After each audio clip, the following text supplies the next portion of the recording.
Oh, and some more Disco Elysium.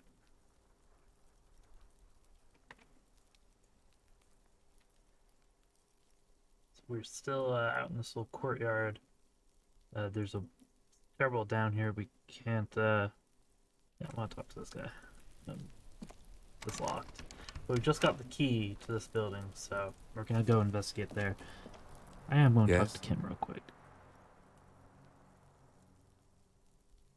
Let's learn about Kim. Me? Yeah, you. I don't see how my life is pertinent to the investigation. Hmm.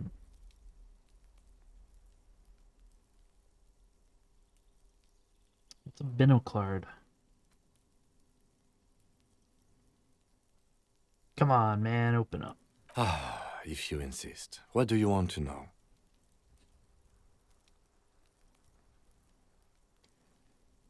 Um, do you ever talk with yourself? What do you mean? Do you ever have conversations with your ancient reptilian brain or your limbic system? I have no idea what you're talking about. The lieutenant's conceptualization skills must be rather rudimentary.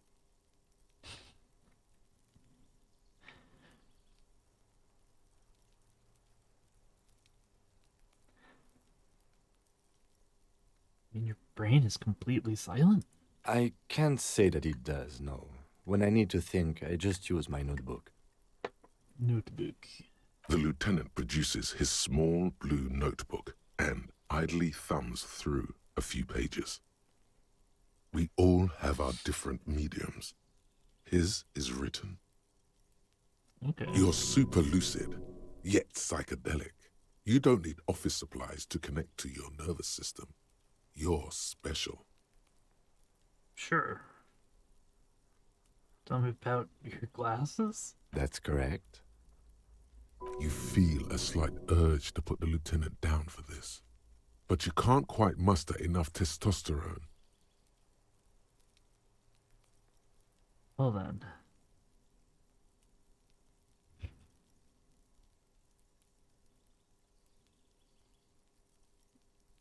Just observing. I guess you don't need glasses, then.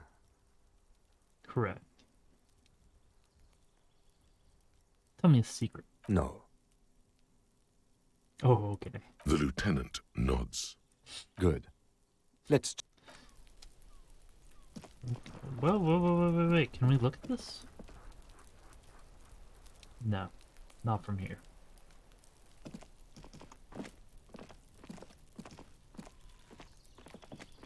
Let's see. It's still relatively early in the afternoon.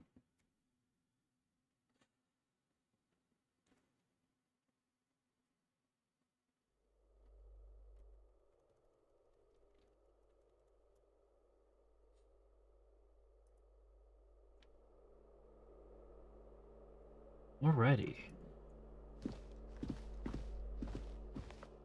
What's this? Oh, we just went out into the balcony, I think. I didn't mean to do that.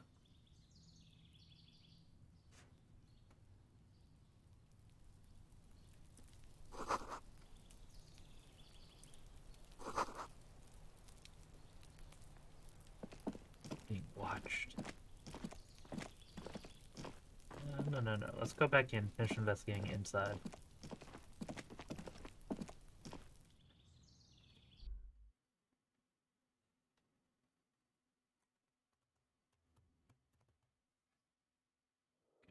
Okay.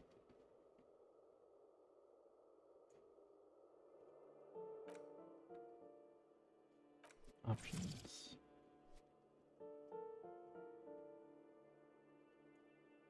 I actually do want to turn that on. Crap. Okay, 1 second. Let's hide this for a second.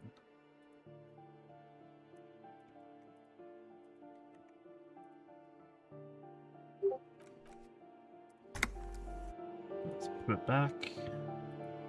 There we go.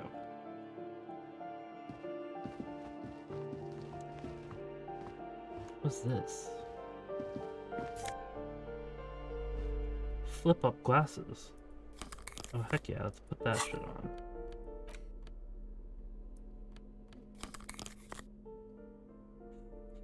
It looks so goofy. I like it. That's what a hobo wears.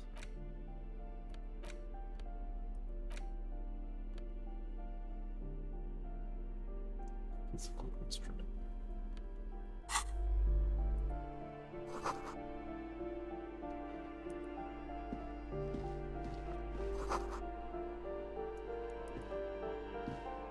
Was this the front door or the back door to this place?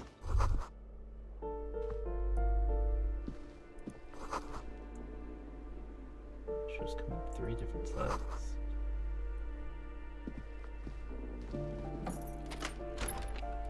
Wait, are we just walking into someone's apartment? Kim, are you okay with this? Oh no, this is a bathroom. Yuck.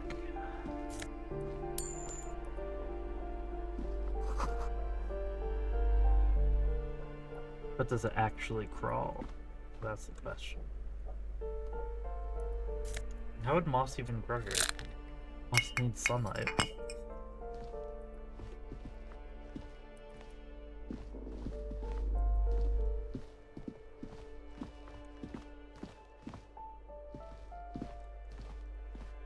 These shoes. They call me the shoe police. Was there money inside of the shoe? This door has been closed with a padlock. A chalk-drawn number on the board says, number 11. It's a solid lump of metal, but the shackle is deeply corroded. A solid pair of chain cutters would make short work of it. Number 11. Okay, we don't have any reason to go in there just yet. I'm not about breaking into people's houses. You hear someone walking around inside, rearranging the furniture. The number on the panel says 10. Maybe we could ask this lady, who that smoking dude was. What apartment he's in before we just start knocking at random people's doors. Oh, what is this box? More money. Am I technically stealing when I take this money? I don't know. I guess so. It's weird that people are just leaving money in a public place, though. Huh.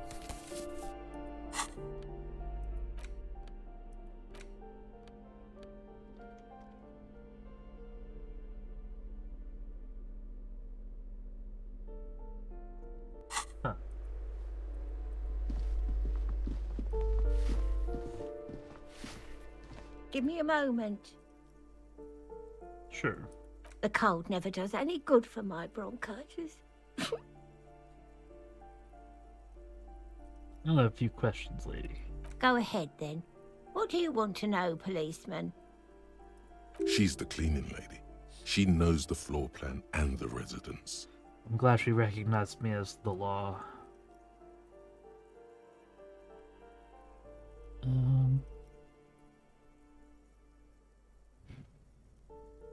I'm looking for a young male. Yes, yes. I know who you mean. The scrawny boy who's always smoking like the devil, right? Yeah. Somewhere in the building, a child starts crying. You hear a radio tuned to a talk show and someone taking a shower. Got some pretty good hearing, I have. What's he in trouble for? Yeah, no trouble. Talk?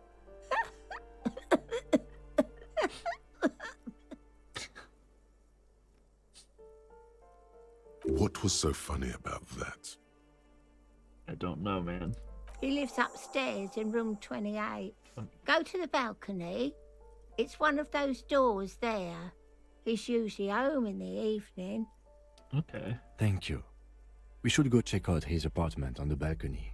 See if he's home.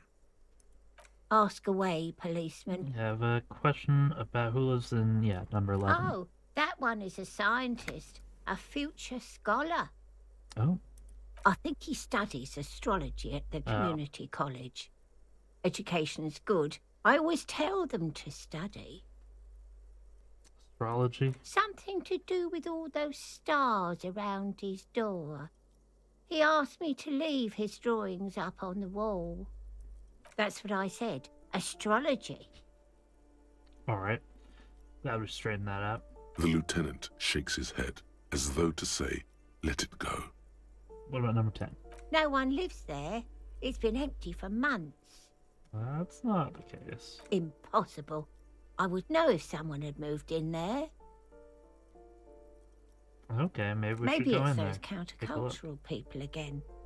Breaking into a house like it's a public space. You're a policeman. Be good and take a look, will you? Yeah, I'll take a look. Great. Young people.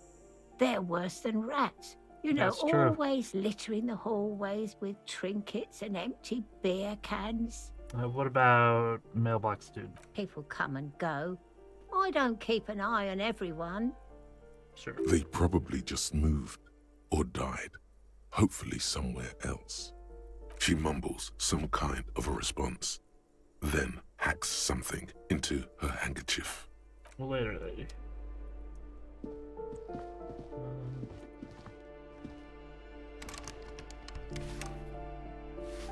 Okay. We're closed.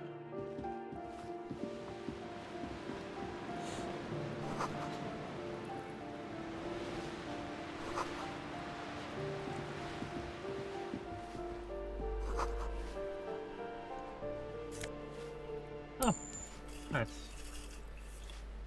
More medicine. We have a lot of medicine now.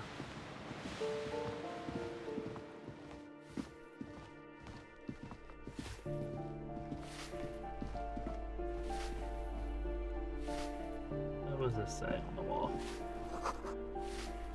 A firing squad for the rich.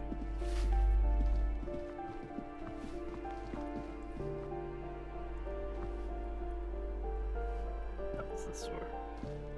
You hear someone walking around inside, rearranging the furniture. The number on the panel says 10. The walking stops abruptly, but no one comes to the door. Kick it down, man. A poor communard, from the looks of it. The room is barely bigger than a closet. This is the police. Open up. Do I have to open the door?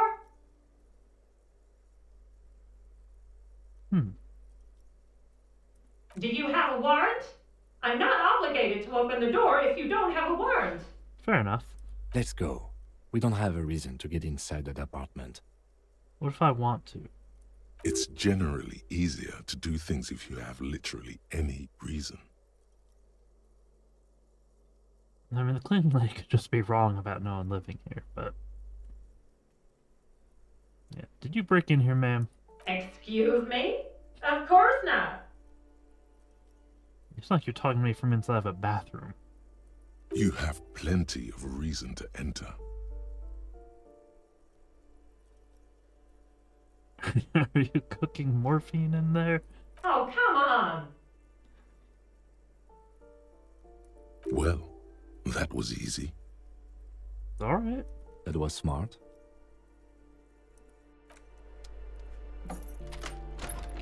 Now what's going on here, lady? What are you up to?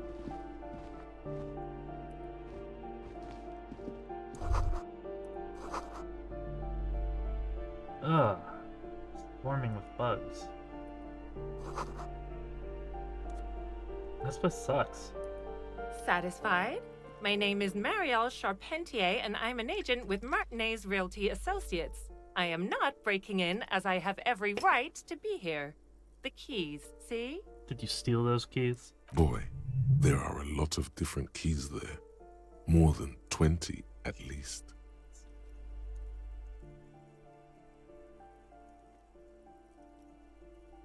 Do you want to see my ID as well? You can't legally ask for it, but why not? Want to see my residence permit too?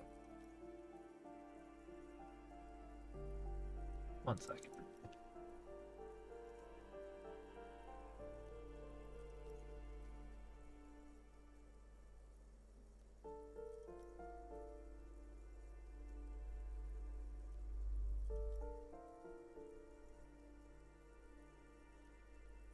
Just asking questions. Very well, but please make it quick. I need to be back in La Delta in an hour. I don't know why I'm asking this, but who lived in that foreclosed apartment? Oh, that's another huge mess. The former tenant owes us 3 months of rent. 3. We closed the apartment and planned on auctioning off the valuables, but... And again, I have no idea how stupid mistakes like this can even happen. But Ron, when he came to close the door, didn't close the neighboring door. And there's a hole in the wall. A hole in the wall. Can you believe it? And then the tenant ran off with his stuff. He's gone. The money's gone. Just like that. The sum must have been puny. Indeed. Now, what happened with the wall? Why is there a hole in it? Don't ask me what happened with the wall. I have no idea how we're going to find the time or resources to fix it. Both apartments are now unrentable. Both. Interesting. Well, that's all. Of course. We don't really have anything to get from here. I'm trying to keep an eye on the time down there. This door has been closed with a padlock. A chalk no reply. Okay, we have no reason to break into the astronomer's house either. Let's go back out into the... That isn't just a 5-pointed star. It's an inverted white pentagram cradled in a wreath of antlers. The iconography of communism, in other words. I don't think that's the iconography of communism. But sure. Look out, Kim. There are communists around here. I'll keep my armistice handy, detective. He doesn't actually reach for his gun. Look at The star and antlers was developed in the 6th decade of the last century and quickly adopted by Mazov and the communards during the revolution. Even today, half a century after, the star and antlers retains the ability to evoke hope, disappointment, and fear in equal measure. What's with the antlers? The wreath of antlers represents a natural crown. It was about building a society that could exist in accord with the natural world, and at the same time above it. Why is the star upside down? To symbolize the toppling of the old order. Also, some social democrats were already using it. Lol. Was it white? Because white is the color of peace. Nothing at all yet. Right now, it's just meaningless shapes on a wall. Sure.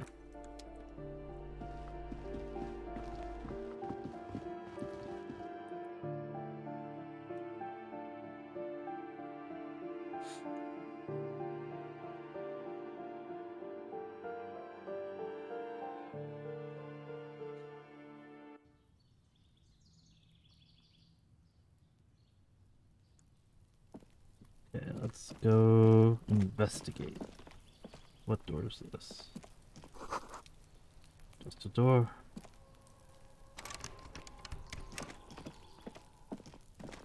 Looking for 28. Ooh, rosemary, thyme, and a cactus. Which would you rather eat? This door is made of metal and appears to be reinforced. Oh, Someone here really values their security. it's that man. Number 28. This is where the cleaning lady said the smoker on the balcony lives. Yep. Let's see if anyone's home. Knock on the door. No one answers. Looks like the young man we are looking for isn't home. I think our best chance to catch him is in the evening. Okay, okay. We should return tomorrow after we have finished with our Tomorrow? day's work. Why How not about today? 9 p.m. Sound good? What do you mean? The smoker on the balcony. This is why we're here, right? He might know something about the murder. So tomorrow 9 p.m.? Why not today at 9 p.m.? I don't understand. Don't worry. It's mostly all still here. You can remember things. You got this. Sure. Tomorrow 9 p.m. right here. Apartment number 28. Good. Damn. Turns out it's quite tricky finding someone in a big apartment building. Don't worry. You'll get him. Remember, tomorrow, he's probably gone for today. I guess that makes sense. Okay. Thank you, Brain, for explaining that to me.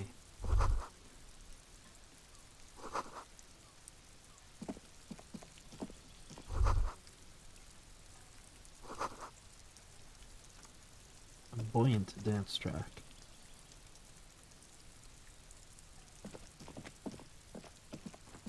Okay, I guess there are more balconies. So let's go look at those. I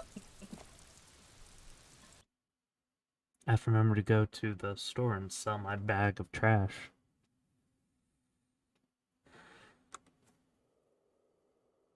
So I don't think we're getting to the 100 real we need though for paying off our debt.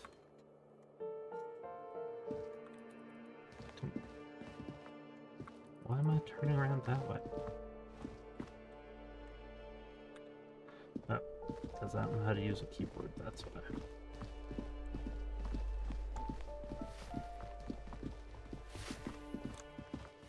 Yeah, what about this balcony?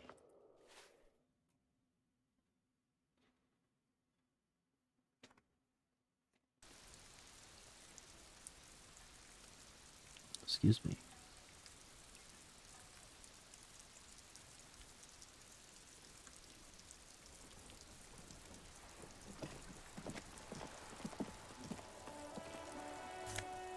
Sick.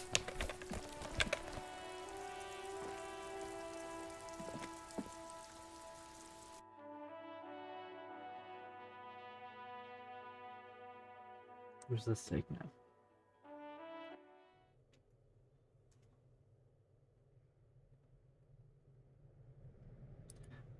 A little kitty pillow. Someone's been sleeping here. The girl outside. Which girl outside? Kuno essay? It's the only girl that I recall encountering.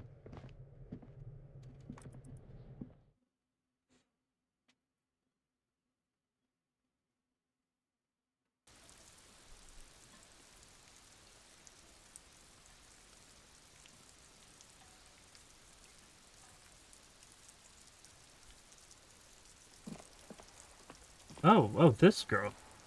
Hello. The streets will flow red once more. Oh my god, I didn't A even see great her. torrent rushing down Rue de Esperance. You wait and see. The streets will not flow red with anything. Who are you? Who are you? I'm Cindy the fucking Skull. What else do you want to know? Date of birth, blood type, the last time I was tested for Hep C. Yeah, let's start with your blood type, lady.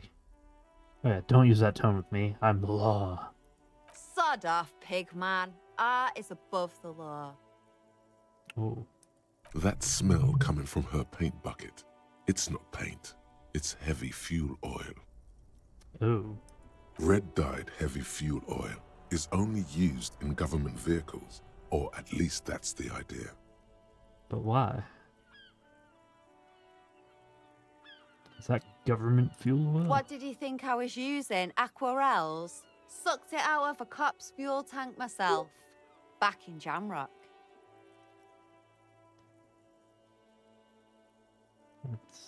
Better hand it over. Or what?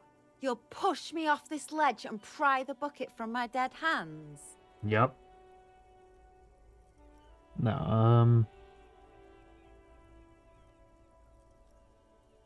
yeah, do you know anything about the murder? I ain't no snitch, pigstein. Go forth and forage in someone else's shit. No shortage of squealers in these parts. Hmm.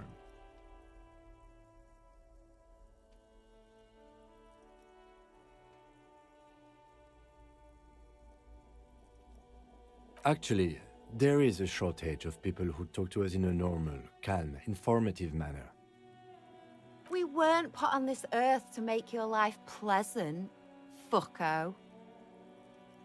Sure, what do you keep looking at? The lieutenant furrows his brow at another one of your eccentricisms.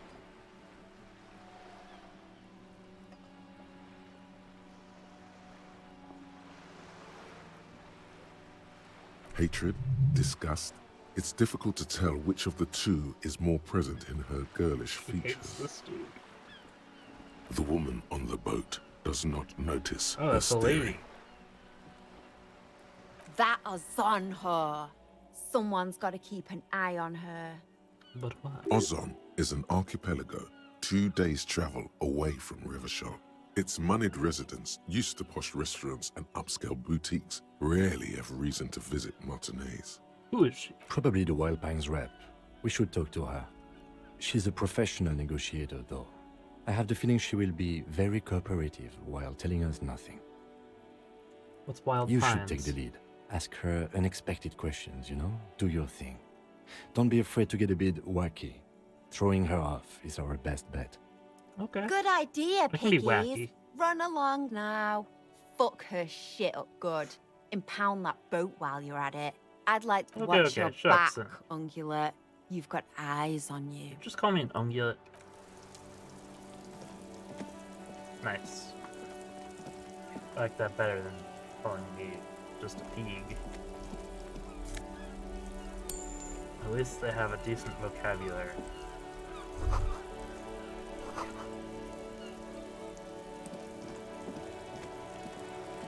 Alright, let's go.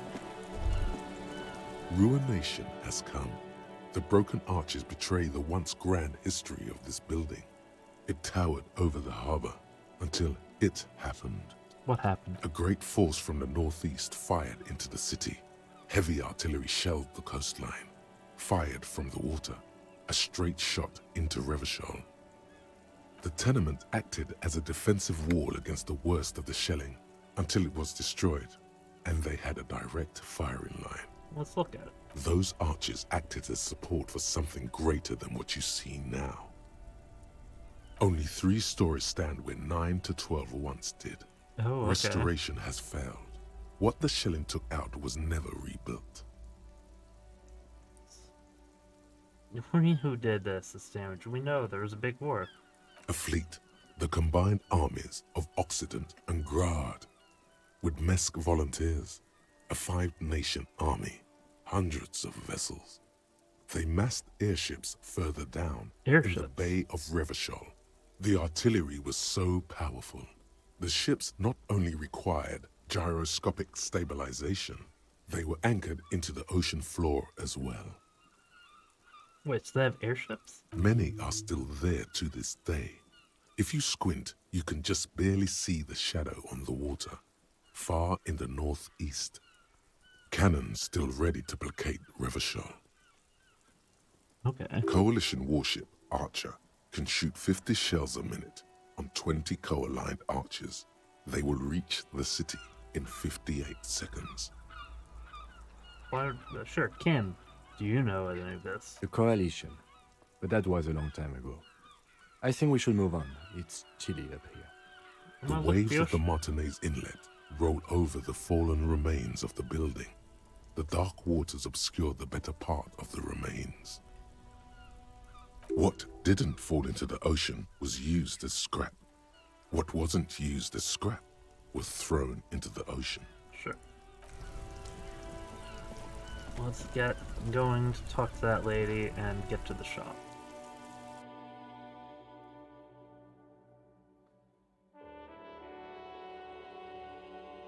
I don't know when the shop closes. I guess that'd be good information to know.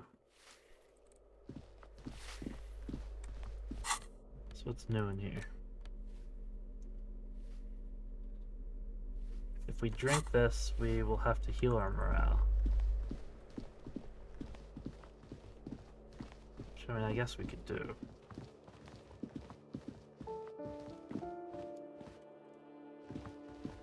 There was another exit, wasn't there, over here? Or am I... Yeah, there is.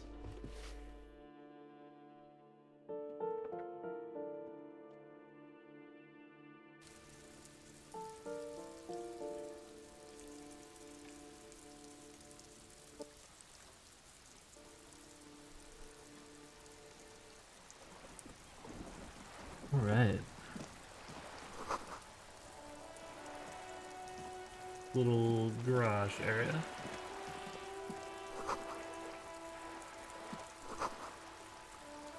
Awesome. This is all of the red fuel that she's leaking.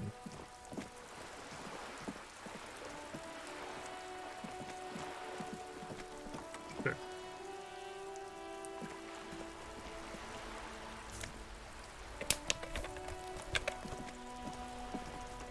What's that in here? Nothing.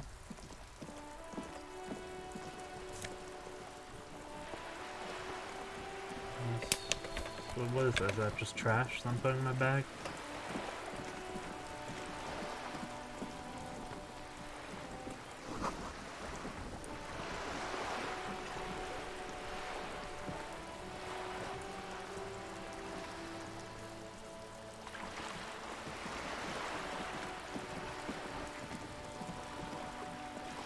Hey! A striking woman leans against the cabin top of That her should be sailing wacky. boat, smiling as you approach. Her green hey, raincoat Delta RC. glistens with droplets. A silk scarf is tied around her throat. Okay. Good afternoon, officers. I'm Joyce. Yeah, I hope you are too. Joyce L. Messier. I represent the board of Wild Pines, the owners of the harbour. You gentlemen must be from the RCM. What are you eating?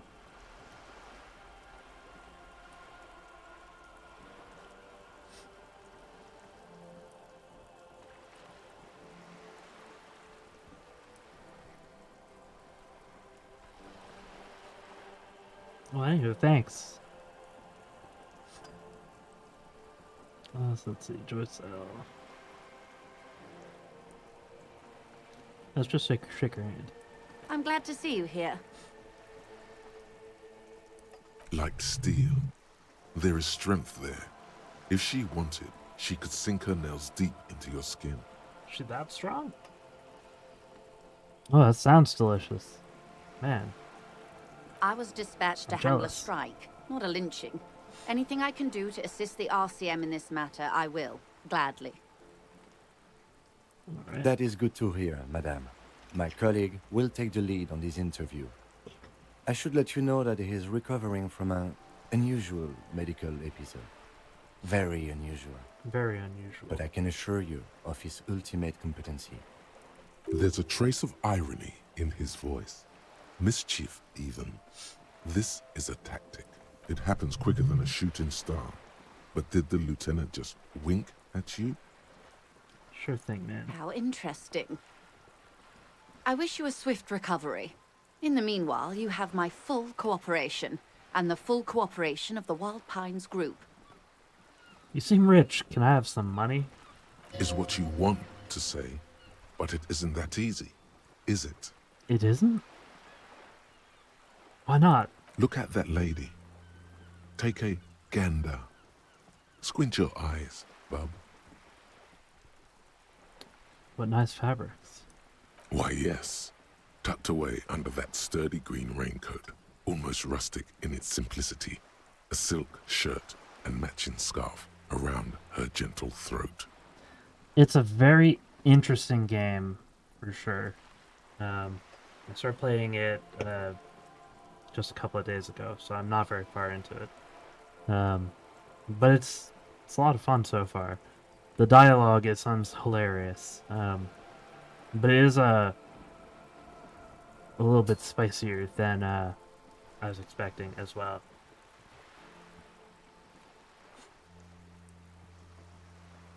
Okay. So While dull orange pearls hang from her earlobes, red from the cold. Her light green eyes scan you, full of knowledge and worry. Wealth and all its possibilities. These are the kind eyes of the rich man that seem to say everything is possible, why can't I ask her for money? within reason. All right.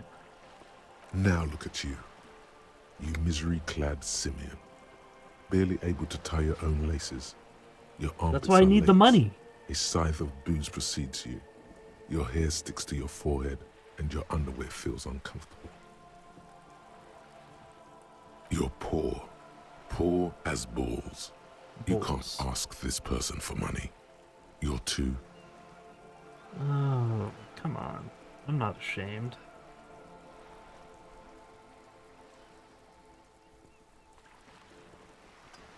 No, we could be a sexist.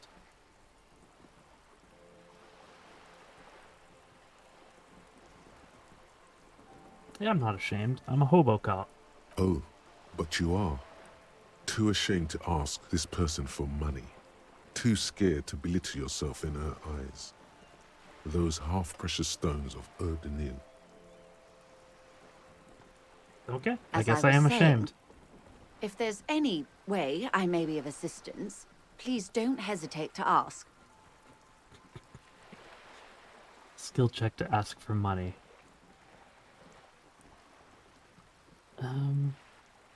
You're on a boat. Why, yes I am. What's the name of your boat? The boat? No. It is called Cordelati 19 because that's the type of sloop it is. A sloop. Okay, but what kind of boat is it? It's a pleasure craft, a 19 pacer. It also happens to be rated for Category 1 racing. Really? Though these days I mainly use it for business. Didn't strike me as a racing boat. Do you like your boat? My sloop? I like it a lot. It's the eel's hips, baby. Sure. That's what we're saying nowadays. I'm enjoying this part of the interview. It has so little to do with the murder we're investigating. You have a license for this boat? Officer, I assure you I'm a highly qualified pleasure craft operator. Pleasure craft. The crowns of her teeth are porcelain, white as the boat's hull as she smiles. I mean, the boat looks kind of dirty. I'm not really sure how white it is. Her nonchalance might be related to something called the Wayfarer Act, a law that says she doesn't need a license. Sly fox, you're not aggressive enough to harass her further on this. Okay. Good. Tell me about the lynching. Quite a few things, I'm afraid. Let's go on. The information I'm to share with you includes sensitive trade secrets. For the sake of my employer, I have to ask for your names and badge numbers. I don't know my name or badge number. Of course, ma'am. We should have introduced ourselves. I am Lieutenant Kitsuragi from Precinct 57. And this is my colleague from Precinct 41. I'm afraid he doesn't have his badge at the moment. I hope mine will suffice. I don't have my name either. How curious. Why is that, Detective? Remember when my partner told you I'd recently suffered an unusual medical episode? My lost badge was related to it. I see. So, are you saying you lost your badge during the course of this episode? I could have eaten it for all I know. Oh dear. Some kind of encephalopathic amnesia. I don't even know how to respond. I do believe you, naive as that may sound. I simply can't imagine what you gain by faking such a condition. As I Yeah. said, ma'am, his technique may be very unconventional, but he is an officer of the RCM. Of course, I sympathize. But I'm afraid I simply can't share anything more until I've seen that badge. Okay. She's a professional negotiator. She should be open to some sort of mutually beneficial arrangement. So we have a little bit of sympathy. This is still a really hard check. And we can't retry it.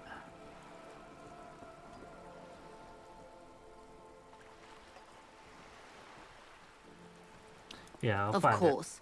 But before we do, officers, let me be perfectly clear. The situation is extremely volatile.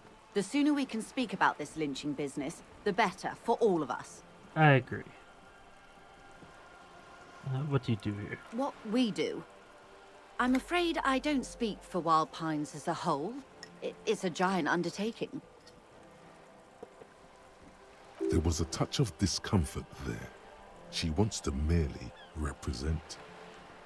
So what did they do? The Pines' core competency is logistics. Container shipping, freight, that sort of thing. See those airships there, blinking? Those are the shipping side of things.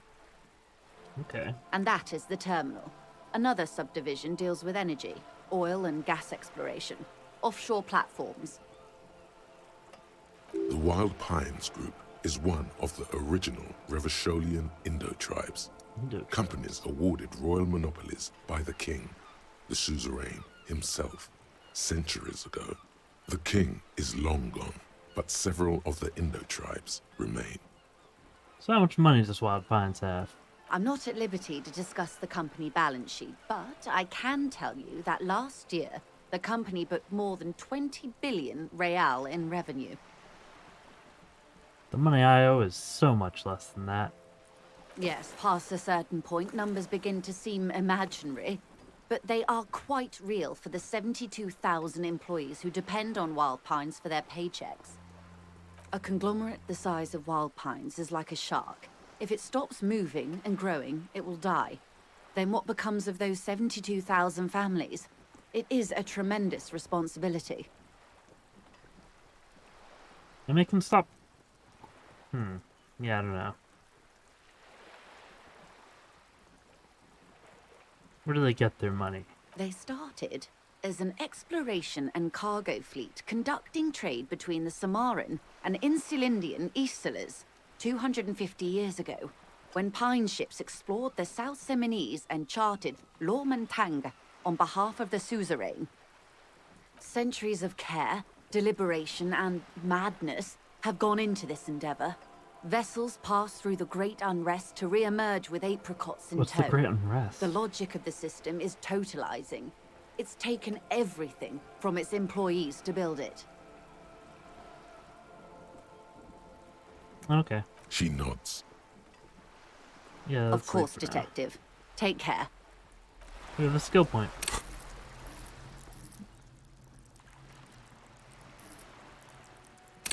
We could up our endurance one more time and then try and get the corpse down from the tree.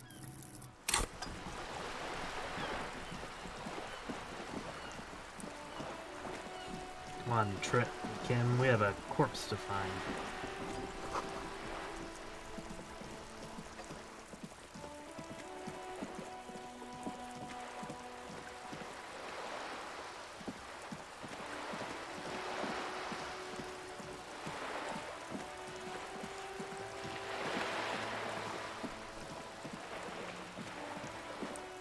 Oh no, we'll go to the store and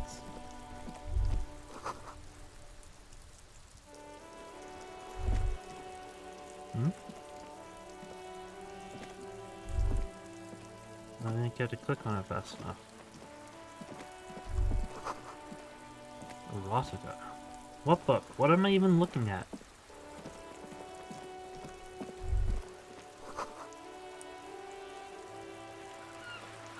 Seems important. Okay. I don't think that actually is meaningful. We'll look at the body. I want to sell this stuff first.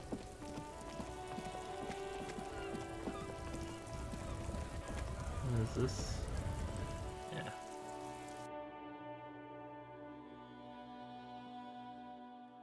And maybe I can figure out how to buy some ammonia again.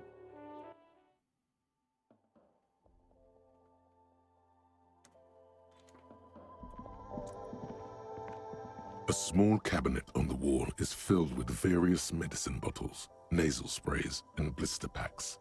They all bear the Saint Baptiste Pharmaceutics logo. Yeah, that's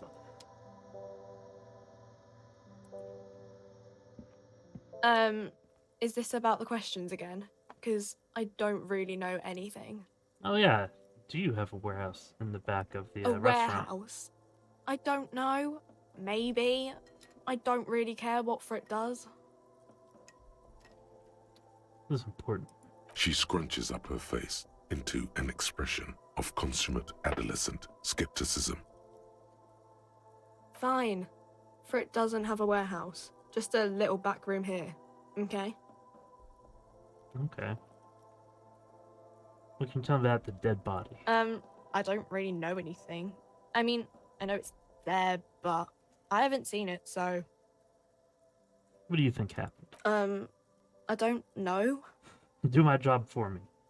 No need to worry. It's just standard procedure for us to ask around. If you hear anything, let us know, okay? Okay. Okay. Uh-huh. Alright, I don't need to talk to her. I need to use the tear machine. The tear machine stands in the corner. A sign says, 1 bottle equals 10 cents. That's not very much. Your bottles clunk into the machine, and the money appears with a satisfying jingle. You're a richer man now. Do you know what you should do with that money, kiddo? You should buy more alcohol. Oh. Enter the endless cycle of consumption. Yeah, okay. Let's save our game. No, let's not drink yet. We'll drink at night when Ken's asleep. Revachol.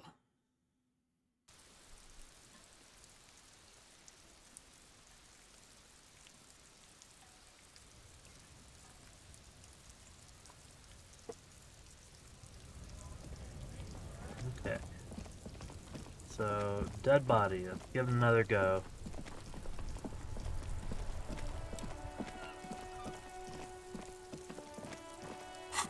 Let's see here. Oh yeah, we have to find my badge. We have to talk to the cleaning lady again, okay. Oops, oops, oops.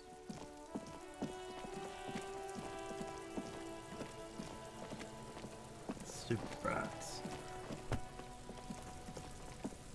There he still is, looking right through you with his white eyes. The body below is entirely dedicated to that corpse smell. Emitting it is all it does now. Let's try. Ha ha ha. Again, the corpse laughs at you, pus dripping from its mouth. You Damn will it. never be able to hold it in. It's always too much. Every time it happens, it gets worse and worse. There's nothing more to throw up now. All that's left is crying and convulsing dryly at the same time. Great. Yeah, just, I failed again. The lieutenant is clearly at a loss. What do I do now? Officer, you just need to be stronger. I Learn to keep can't. it in long enough for us to work. There's nothing else to do. You can open this white check again by Yeah, going I to know, your... I know. Maybe it's okay if you don't make it today. The dead man isn't going anywhere. And there's Still. Been hanging there for 7 days. I don't want to just leave it. Oh, wait, we didn't check this trash can.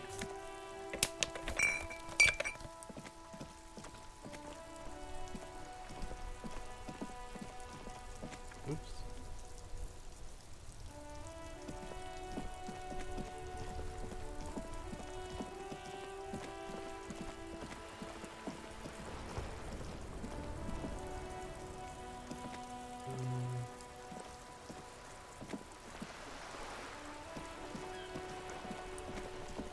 So let's see, what can we actually accomplish? Oh yeah, we can talk to the cleaning lady.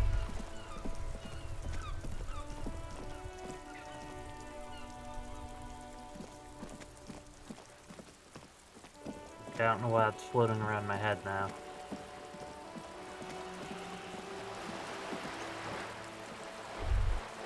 Okay. Cleaning lady, where are you?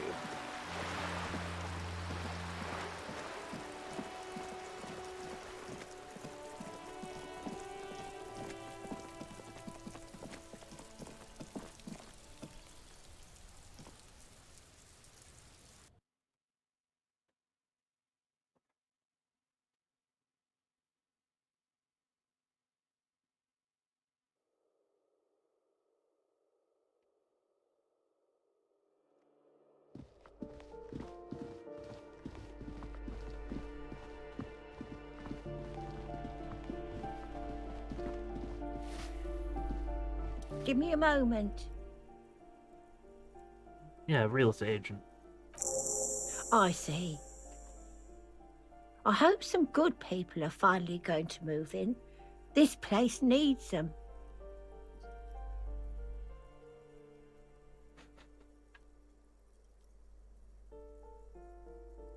No one is coming. There'll be nothing but squalor unless we start killing real estate agents. We won't be killing anyone. And you shouldn't say things like that. You're a police officer. There's been enough killing. I've seen it. You've seen it? I'm no one. Just an old woman who cleans these hallways. Do you live here? If you could call it living. I have a little room upstairs right next to the coal room. Okay, we saw it. Well, we weren't able to get in. It's barely bigger than a closet. But I don't complain, no. I have my bed and my aching bones to keep me company. And that's all I need from this world. She hasn't spoken to anyone for a while. Even her sentences feel rusty. Later.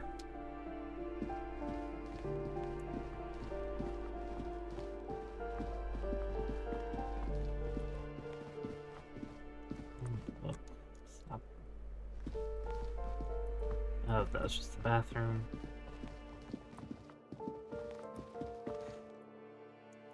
I'm not really sure what I can do today. Where the heck am I gonna find my badge?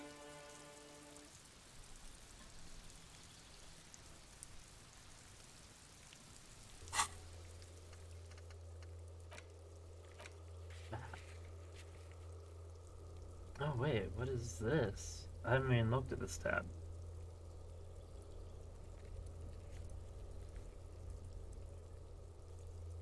Or a copy of the map.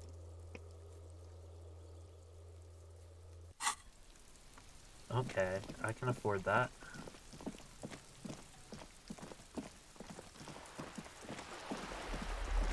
I mean, it was a real crappy map though, if I remember.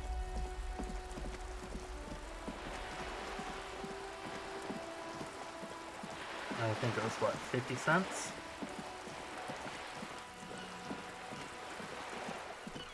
Let's splurge.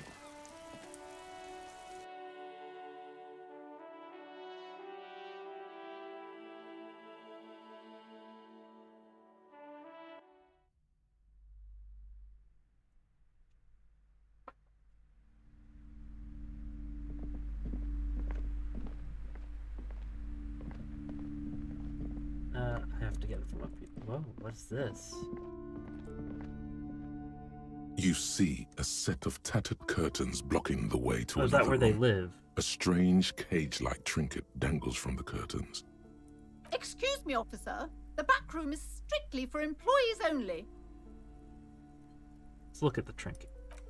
You see some kind of charm, an irregular polyhedron assembled from bones, sticks, and straw.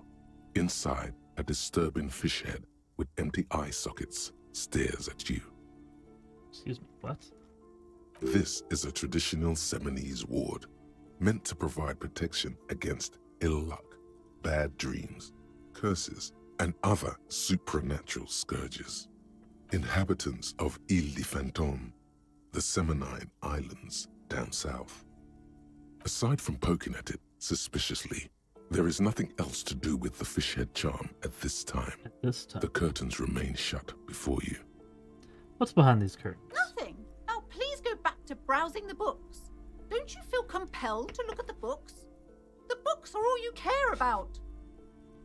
Indeed. She speaks almost as if she's trying to put a spell on you, urging you to buy more books. I am compelled to buy more Oddly books. enough, the more she tries to draw you away from the curtains, the more alluring they become. Let's leave him alone for now. But I'm going to come back and look. Several maps have been attacked. The maps look old and faded. Your eye catches a map of Insulinda. Always good to be informed of your surroundings. You've acquired an interactable item. Investigate this item further by going to the Interact tab. Interact tab. Use the Interact button in your inventory.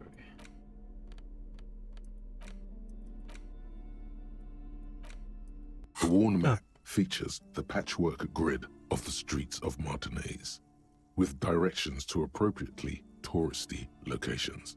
Year 48 resides on the upper right corner. Your finger moves through the various streets, across Rue de Saint-Ghislain and Rue Saint-Sipar, over Saint-Brun and Martinez North. Very creatively named. Finally, coming to a halt on the spot where you are currently standing, although the map gives no such indication itself. Of course not. For a more detailed view of the map, go to your journal and select the Map tab. Okay, awesome. Now we can actually use this tab.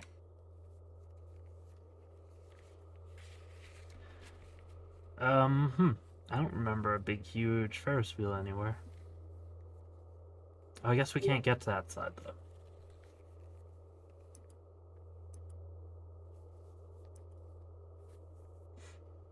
A set of tracks.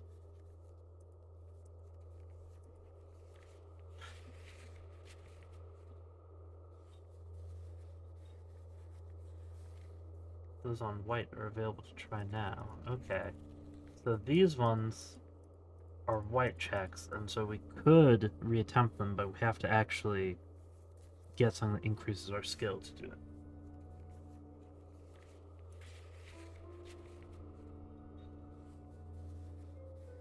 What were we going to try suggesting to Annette?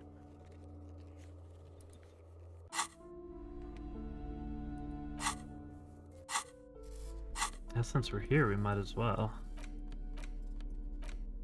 Okay, so we don't want that.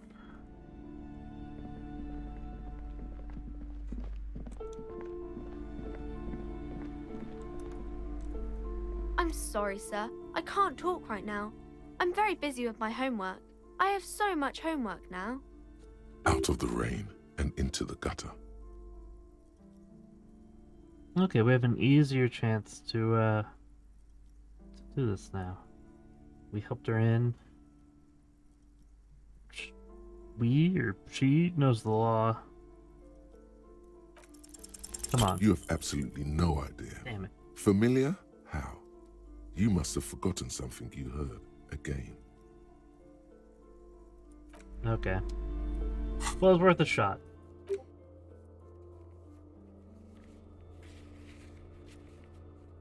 Sure.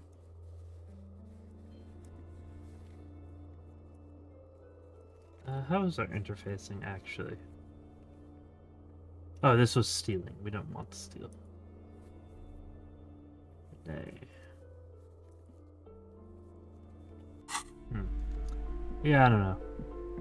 I don't think we're skilled enough to do any of those.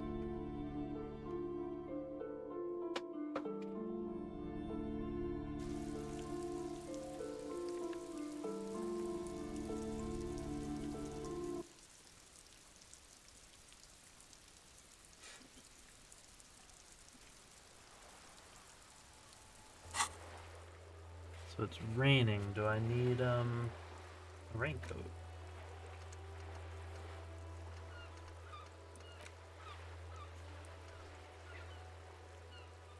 Oh, I have to complete the volumetric shit compressor thought. Oh, that's really quick to complete as well. Okay, let's switch to that. We'll do Hobocop afterwards.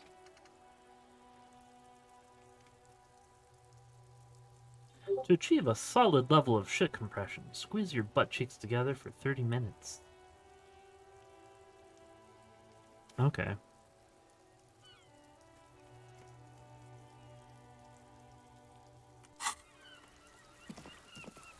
I didn't realize that was so quick.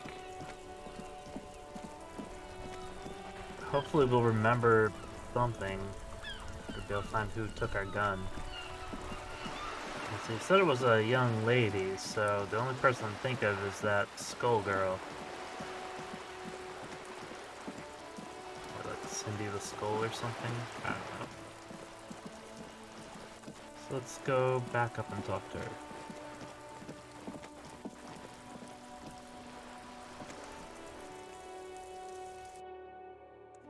I think there was one dialogue option I didn't pick with her.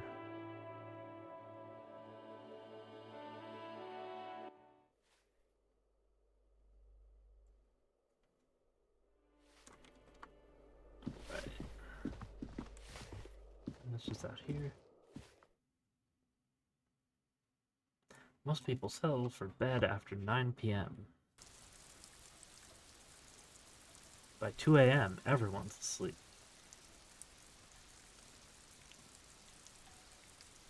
Where the heck am I going to sleep? I don't have to sleep on a bench. Hello again, officers. Have you come to admire my mural? What are you doing to that wall? Can't you tell? I'm painting a beautiful mural, an aereo graffitio visible from low orbit. I haven't really started it yet. I'm waiting for the right words. Oh, okay. Why? This place is severely lacking in havoc. Not even the occasional trash can fire to break up the tedium. I thought I'd mix it up, you know, summon the forces of crime and social chaos. Right. With a wall-sized invitation. But you don't know what to write. Have you ever tried your hand at graffitio? When faced with a blank wall, most people write unimaginative stuff, like pigs go home and Mona was here. We rarely see pigs round here, though. Just union cards. And my name's not Mona, so... You read Cindy was here. Yeah?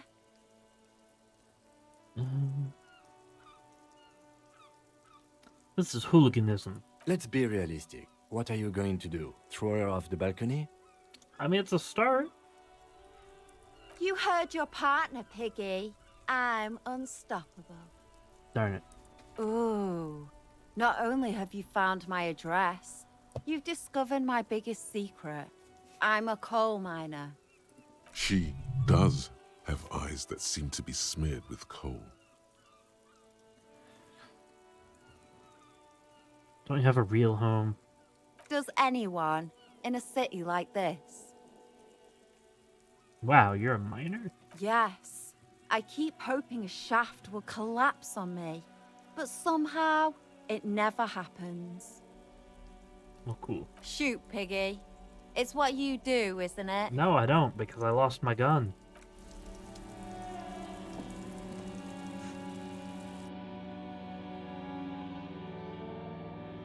Can we really not arrest people? And why would the only option be to throw her off the balcony?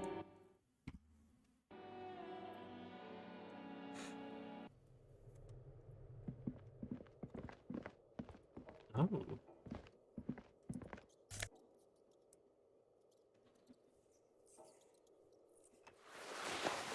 Fancy pants. What are our current pants doing?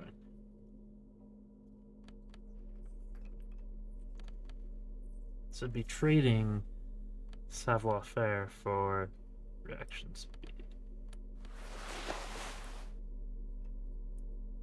Which one looks more Hobocop? Definitely the jeans. Okay. The pockets of these new jeans are perfect for sticking your hand into. Oh. Makes you look cool, calm, and collected. As your hand enters the pocket, your fingers brush against something, soft, yet crinkly. Is it money? Hey, it's a chewing gum wrapper. Oh. It reminds you of the fruity juice of apricots. You should inspect it closer if you have time. Something about the wrapper's texture is familiar.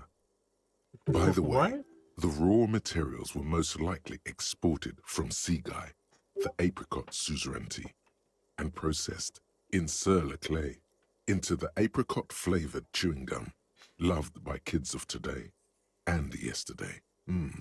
Something about it is familiar, and not only to your fingers. Sure, I pawned my gun just to buy chewing gum, maybe. Interact. A crinkled chewing gum wrapper. The worn label reads, Tutti Frutti. It smells faintly of apricots, with a barely noticeable twinge of cinnamon. Sounds delicious. You feel compelled to point out that there's nothing fruity about cinnamon. It's a spice derived from tree bark. Sure, so cinnamon's not a fruit. Can a used wrapper shrug? Seems like that's what the wrapper is doing somehow. This is not about flowers or bark. What is this about? Why are you looking at this wrapper? Why do I care about the wrapper? Good question. There is no answer or secret phrase written on the inside of the wrapper. Yet you're drawn to it. Drawn by regret. Stop before you hurt yourself with a Tutti Frutti wrapper. Throw it away, please. What?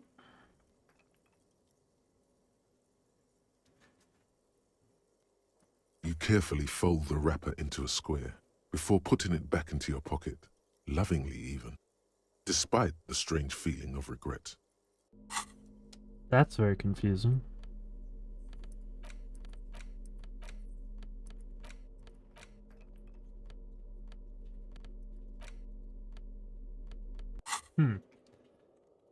Alright.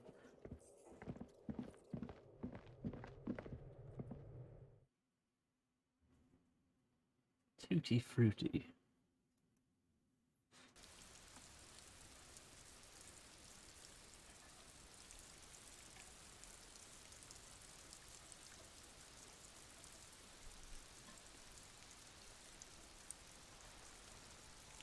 I hate those load times. I wonder if we can say more about... So this little room is where, the cleaner lives, I guess?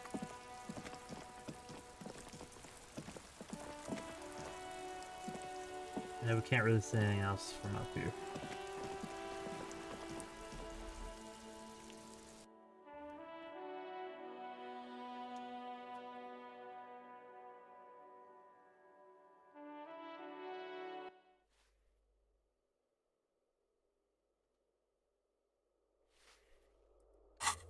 Just look here real quick.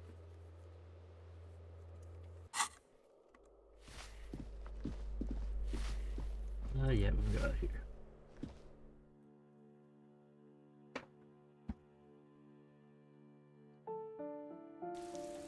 Did we talk to all the truck people at the strike? It's only another place I can think of. Other than that, we might have to just call it a day, go get some sleep, and then tomorrow, hopefully, we'll find something new.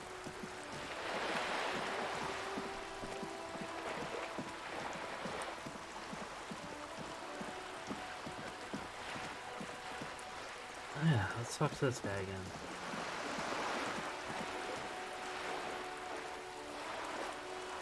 Nothing.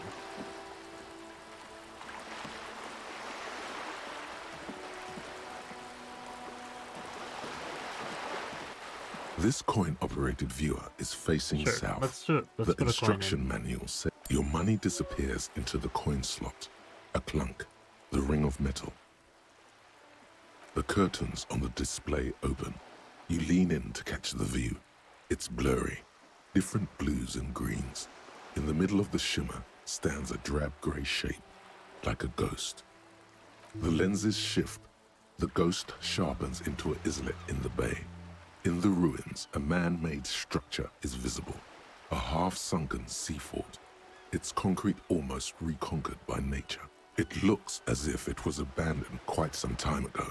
Nothing but a rotten tooth remains of the anti-aircraft tower.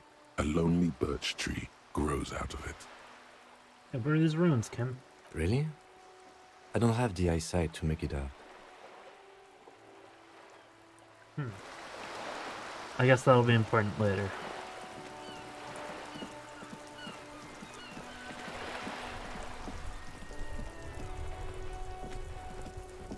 I have really outdone myself. This is divine. Oh, it's a sandwich. Yes, that's what you need, Gaston. More padding on that fat ass of yours. I hope your heart gives out. René, It's a little pleasures. Life doesn't need to be a struggle. Indeed. Hello, officer. How might I be of assistance on this fine day? Can I have a bite of that sandwich?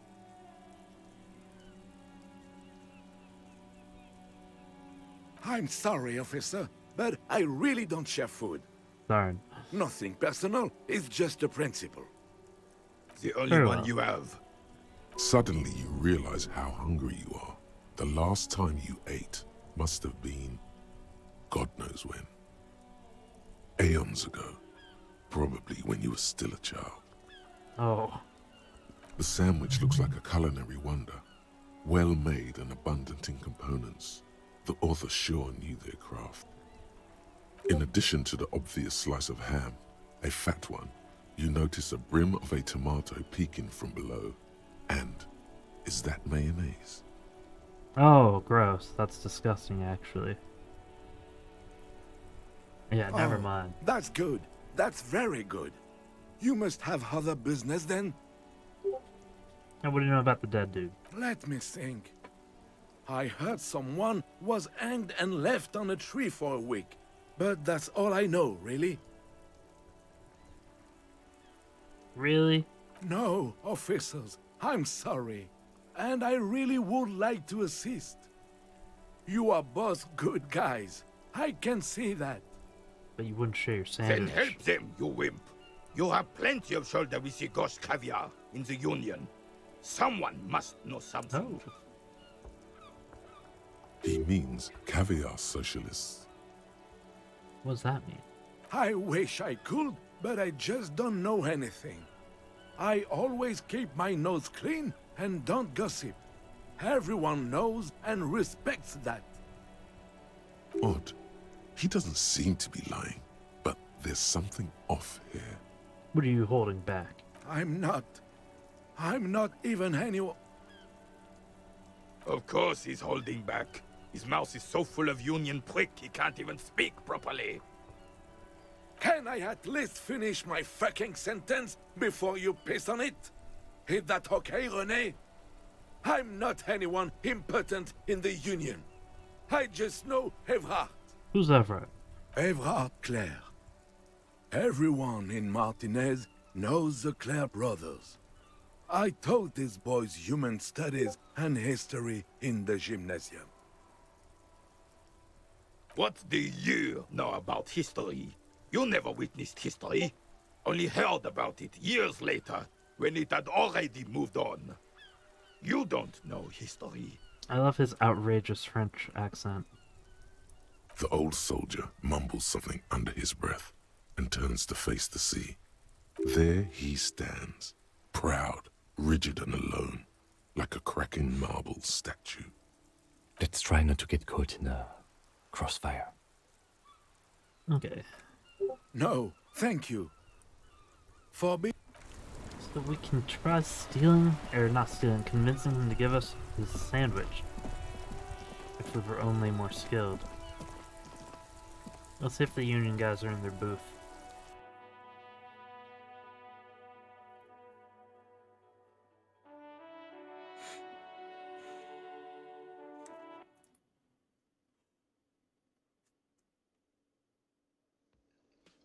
Oh? Who are you, my friend? You're new. It's all about money, you know. You gotta spend money to make money. Money is what really matters. You say money can't buy happiness? That just means you don't have enough money. You have to invest your money wisely. You can buy stocks with money. And then use those stocks to make even more money. Sure. Real estate. Okay, so that guy just has a lot to tell us about money.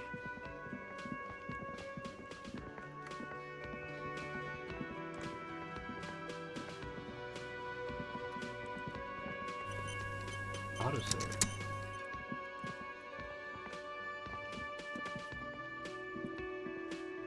Hello again, sweetie. I see you've met up with your colleague. Your colleague. The lieutenant nods politely. Did you get my gun? Wait, who's Sweetie? Does that mean you like me? Who's Sweetie? Why, you are, officer. Maybe I am. And have you found anyone to be sweet to? I'm done with mating rituals. Let's see.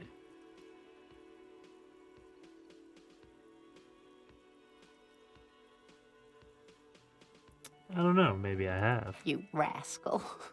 I'm too old for you, and too married besides. Who are you married to? You must forgive me. I'm getting so scatterbrained. I completely forgot to introduce myself. I'm Lena. My husband Morel and I are staying with our friend Gary just down the street, but I come here for tea when they're away. Right. This Lena is wacky enough for the motley crew. Hire her what? on the spot.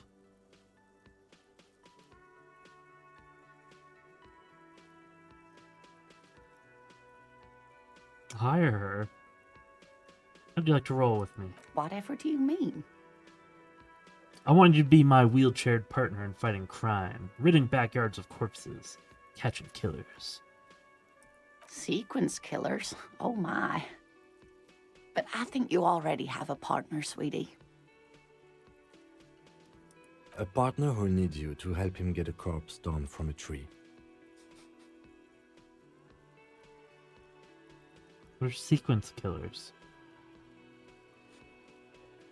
Yeah, they're side mysteries. I can assure you, with absolute certainty, there are no sequence killings taking What's a place sequence in Martinez. killing? Now, gentlemen, no need to squabble. I wouldn't be of much use to you anyway, sweetie. Yeah, the more the merrier. Thank you, but Martinez isn't the most wheelchair-accessible place, you see. I'd slow you down. Nah. Perhaps another time. You need a combat wheelchair.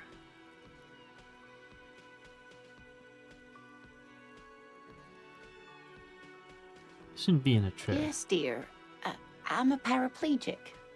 A paraplegic is someone with limited or no ability to use the lower half of their body. Paraplegia is caused by spinal cord injuries, like falling from a great height, or a grenade explosion. Thanks for clearing that up. No problem. Let's not ask her for money. I don't know where I am or what I'm doing. I know where I am. I know where I am and what I'm doing, actually, so that's a lie. Of course, dear. Good luck with your case.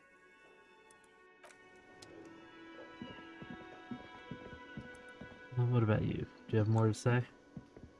Can I help you? Yes, have you got it? How much? A lot. For the room and broken window, 100 real. Like what? Okay. Volumetric ship compressor. We did it. Have we compressed our ship? Bizarre scientific news from Revachol West today, where a police officer's shit has been observed at a pressure of around 495 gigadecimals. These metallic hydrogen levels of shit togetherness were thought to exist only at the center of collapsing stars, not law officials. It remains to be seen how long the shit singularity lasts. Okay, all endurance white checks unlocked. Nice. So let's get back to being a hobo cop. Okay, it automatically did.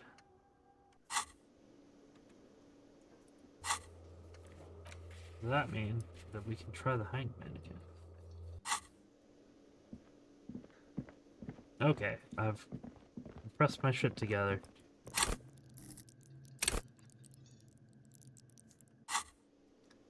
I'm ready to try again. 5th time's the charm, you know.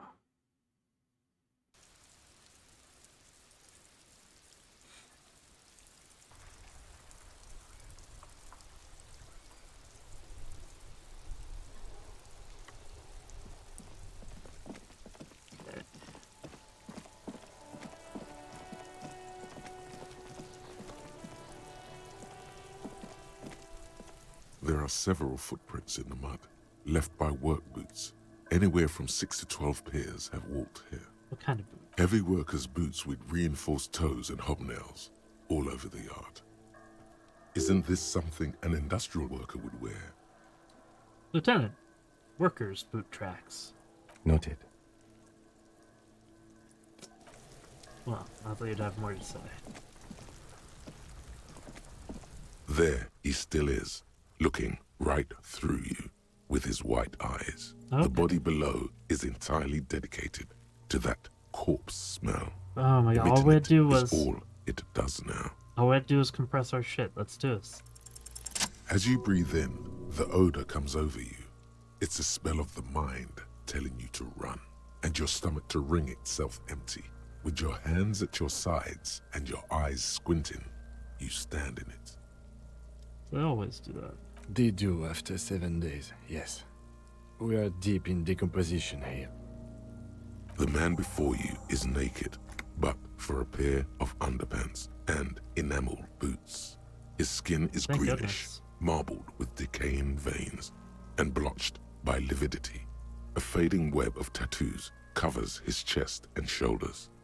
The cargo belt used to fasten him to the branch above appears industrial in strength. Like the boots. The material appears to be ceramic. Its clean white stands in stark contrast to the decaying flesh above the knee. The man wore thick polymer socks, probably for padding. A fine array of interlocking plates covers them. I don't understand. Ceramic boots? Delicate and fragile, they feel alien to the world around you, out of place somehow. These are clearly not boots. They're armor, possibly part of a larger set. Indeed. Technically speaking, these are sabatons, not boots.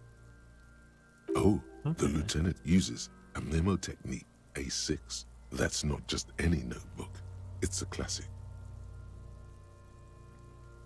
Tell me about the armor. It's clearly some manner of super armor, or future armor. Super future armor? I'm useless. Ceramic plate. Zirconium dioxide, most likely. This is where the make would be. Under the heel. Fair weather. Fair weather model T500 VE. I'm guessing that's vitreous enamel. This is advanced stuff. Yeah, what do we think happened to the rest of it? The locals probably scavenged it. It would be odd if he had more on after 7 days. Why didn't they take his boots then? We should keep a lookout for these pieces. The armor could yield information. Maybe he'll know something. Well, maybe he was just wearing boots. No, he must have worn something precious underneath his clothes. They've removed all his clothes to get to it. They did not just strip him for the putrid rags.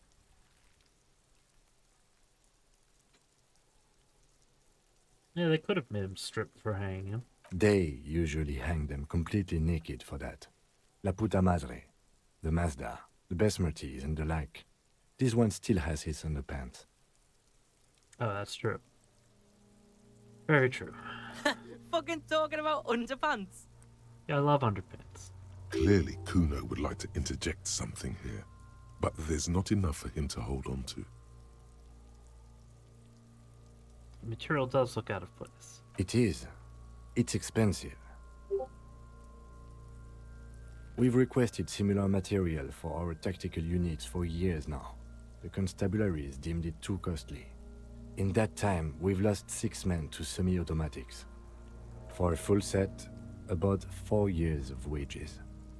Okay. For the northwest region of Revachol, an officer's average yearly income is 5,500 real, unadjusted for rank.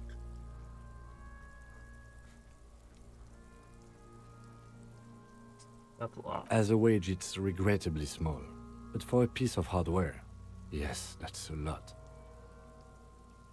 Yeah, how could someone That's here for us afford to it? find out. Mr. Gart implied he was security personnel for the harbor company. This confirms my own assumptions. Is that normal for security guards? I agree. This equipment is way beyond what a guard can afford. Let's knock on it.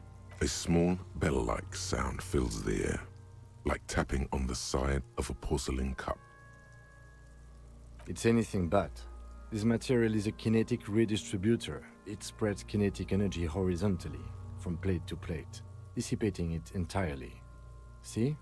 No, I don't. Faint, organic lines cover the plates where they separate into smaller ones. These plates then divide into smaller plates until there are hundreds of them altogether.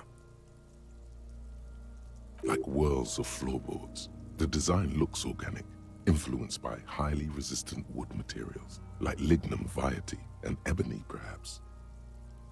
What does this remind me of? If trees were made of porcelain, this is what their cross-sections would look like. The smooth, glossy surface fractures into ever more intricate interconnections, peaking on the right sabaton, where you notice the whirls are in the shape of a letter and number combination: E50, 100, 1000. Okay. Our first real clue. Good. Can you read it to me?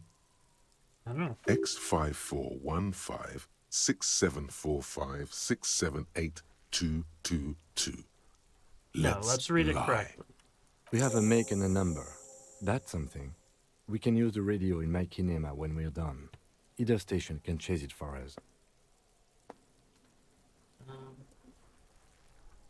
So that's... Look at the corpse again. The cadaver slowly twists on the cargo belt, his torso covered in tattoos, and extremities blotched pink and blue. Let's look at the tattoos. An intricate web of blue lines stretches across the torso, from the right shoulder to the solar plexus. Each time they intersect, a small white star is formed in their crossing. Hundreds of fading asterisks riddle his skin.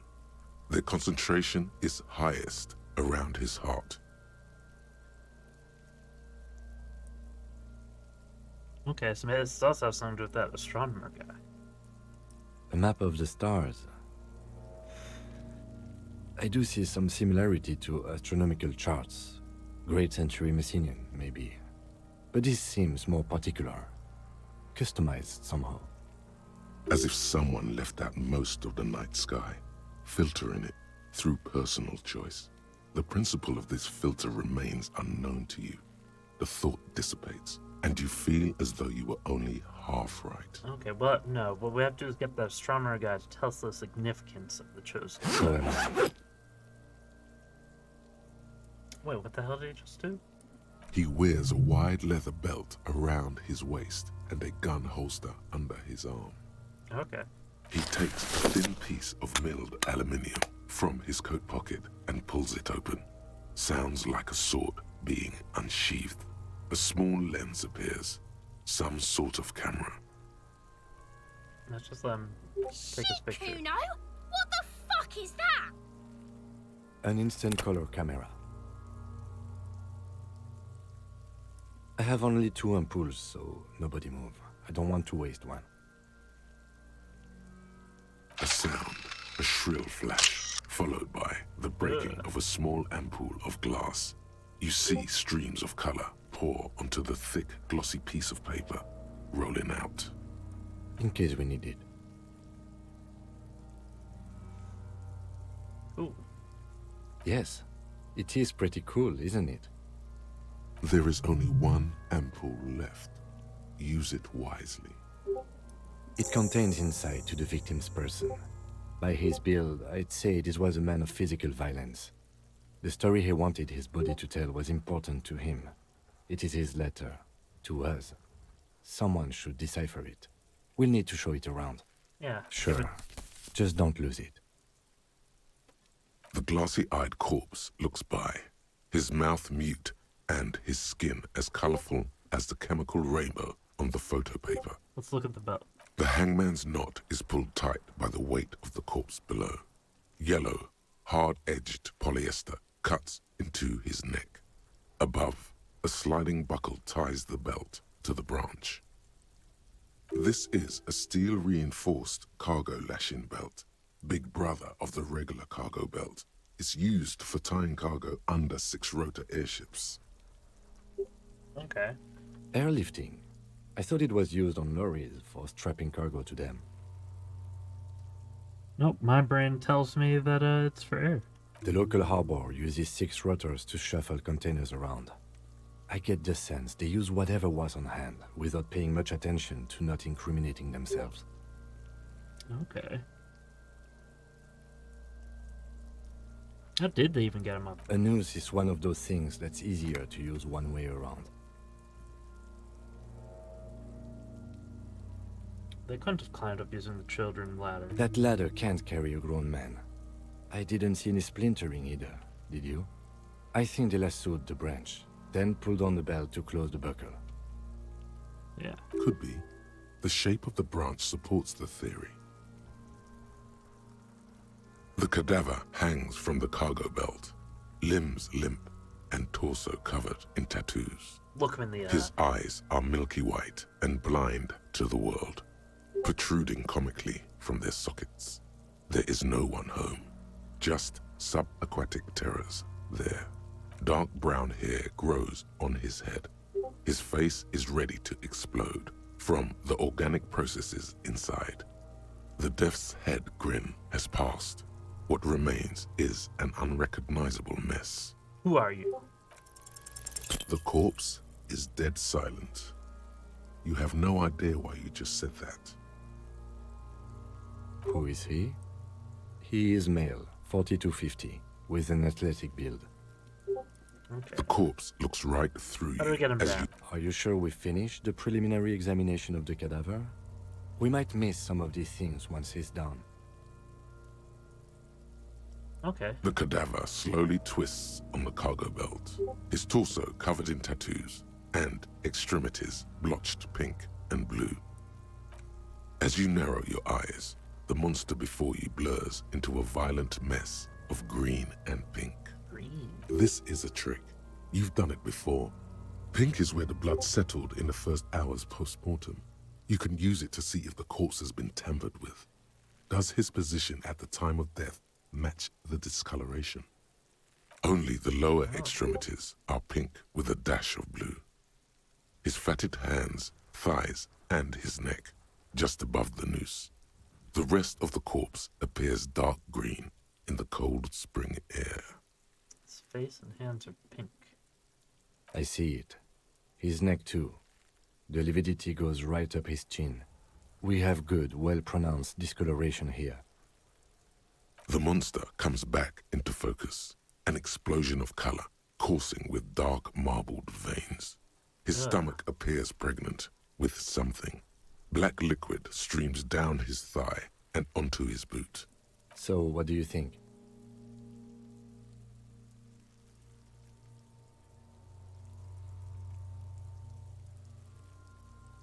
I think he's dead. He was upright after death. Well, yeah, obviously he was hanging there. Agreed, especially on the neck.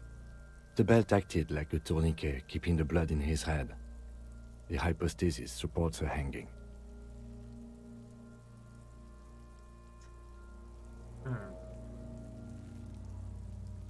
And there's no point speculating about these sort of things, really. But he could have been strangled by Yes, something. there's always a chance we are wrong. We should check for ligament marks on his neck to see if they're in tune with the belt. We'll have to get him down first. What's coming out of it? A pool of blood and feces has eaten into the frozen mud below the man's feet. Purge liquid is dripping into it, drop by drop. The victim appears to have contained no more than half a kilogram of digestion at the time of death. The fuck he's saying? Talking about shit.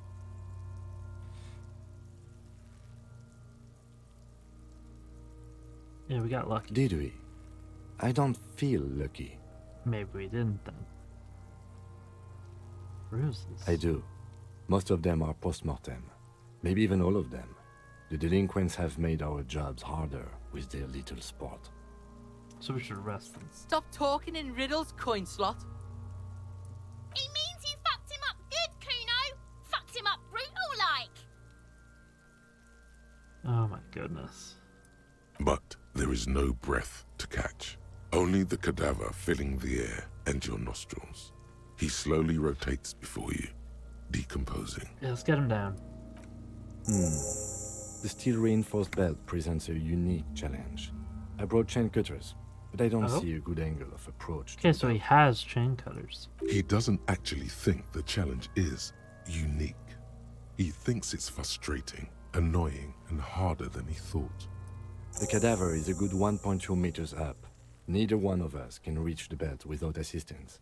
And even if we do, there's the question of cutting the airship strength material.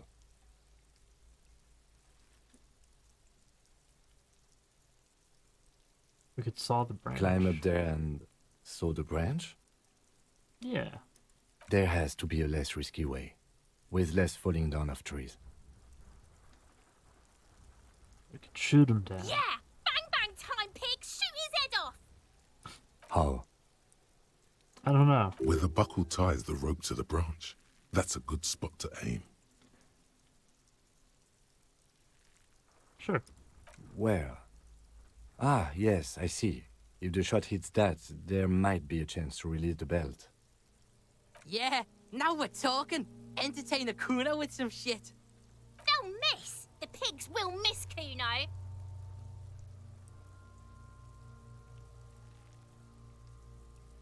He'll definitely miss because his vision sucks.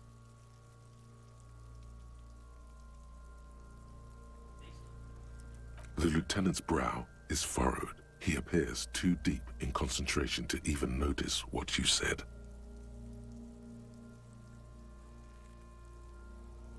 Let's let him Silence. With his elbow sharp, the lieutenant unzips his I have a jacket feeling this will be a mistake, though. and produces a lightweight firearm. He drops a paper cartridge in the barrel, separates the scouring stick, and gives the cartridge 5 tucks, securing it in place. That's a Kiel A9090 Armistice, mass-produced muzzle loader, ascetic, frugal, one of the most common firearms in the world. He then steps back and assumes the fellow's test position, taking aim. The corner of his eye twitches. His finger is on the trigger. He's gonna fucking miss! The kid's voice is drowned in a shrill blast that echoes off the walls of the surrounding tenements. A cloud of smoke slowly parts in the air as the lieutenant steps back and says to himself, Shit. God damn it. Hopefully we didn't hit anyone. A lot of things were wrong with that shot. The fellow's test was the wrong choice. His shoulders were raised, but above all, he cannot trust his eyesight. Yeah, we know he has horrible eyesight. Fucking idiot! Mookabat asshole!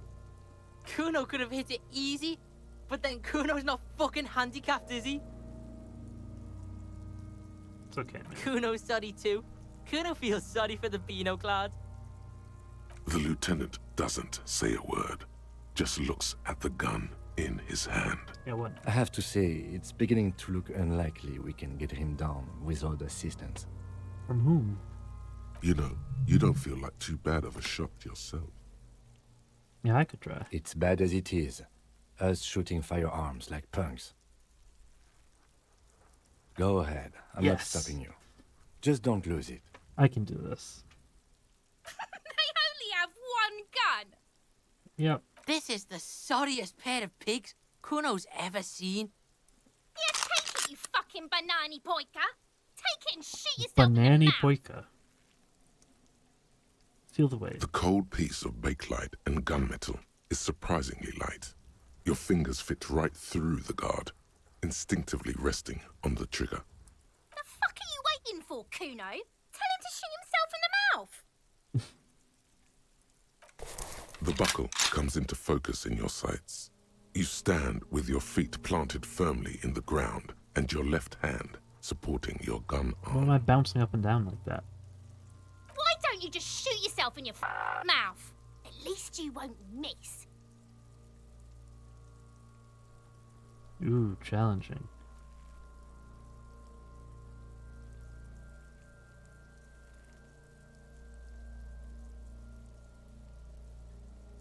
Close my left eye. Your field of view narrows. The branch slowly moves. becoming entirely two-dimensional. Do I need both The eyes to metal have like the buckle depth glimmers, perception? catching the noon light as the corpse slowly rotates. Why would I close an The eye? slow movement of the branch in the wind and your shoulders directing the gun's sink up, dancing hypnotically. Look, he's crying. Oh, You okay. gonna cry now, fucking faggoty? Yeah, shut up. Or what? You gonna fuck me? You wanna fuck me, pig? No! Is that Oh what my this is god. about? Do it. 50-50. The buckle explodes into tiny pieces, coming loose with a whir. With your hand numb from the recoil, you look at the body slump down. For a moment, the man appears to kneel in front of you, looking straight at you, helpless, trapped within itself. Who killed you? Communism. Oh. It takes a millisecond for the association to flash within your cortex. I was expecting you have that. no idea where it's coming from, only that it's right. Then the rigor in his muscles gives up, and he smashes sideways into the spring mud, letting out a horrid stench. You've been policed. Ace is high. Yeah, I'll The stop Ace is High, a custom invented by the aerostatic brigades during the revolution, is used to celebrate success in Revachol, especially in sports. The gesture is spread across the world, despite the defeat of the revolutionaries themselves. Yeah, let's slap it. It looked like we, like, a little bit The missed. lieutenant takes a little hop to perform the customary salutation. Your palm hurts from the slap. It's precise and down to the point. I knew these guys were.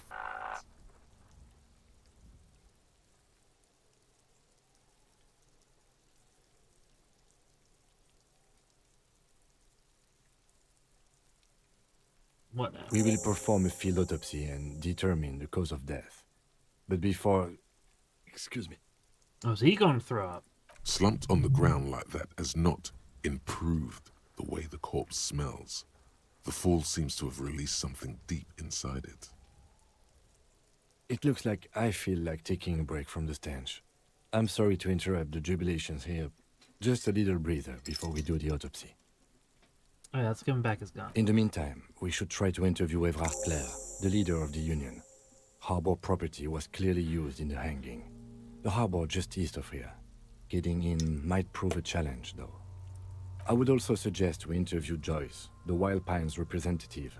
But we've already done that, so good for us. One down, one to go. Okay.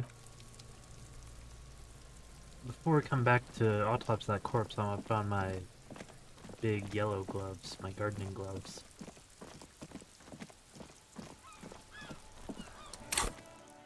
So we have a skill point. Level up. Oh no, I didn't mean to. Fucking don't do that. Jeez. Well, I have enough encyclopedia, I feel like. Motorics, though.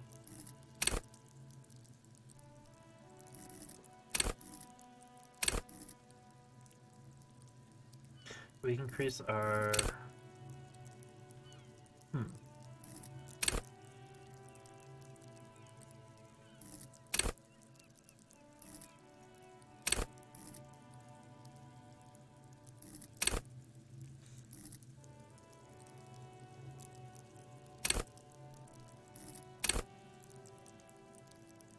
Oh, what the heck should I increase?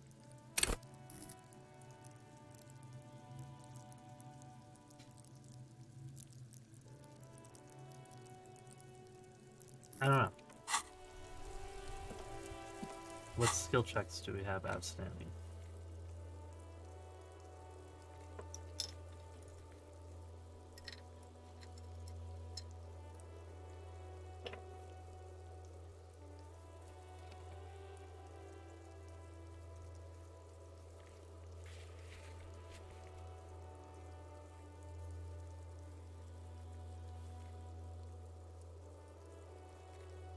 Footprints in the dust. What the hell was that?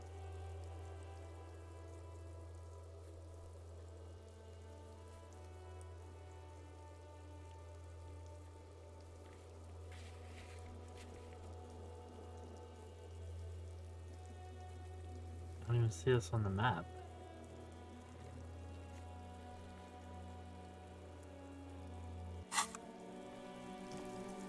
Footprints in the dust.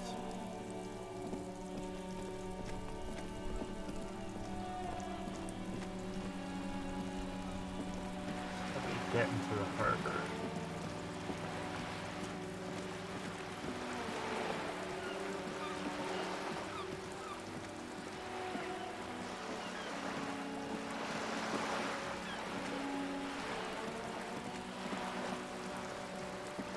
Wait, you said to the east of here, not the west.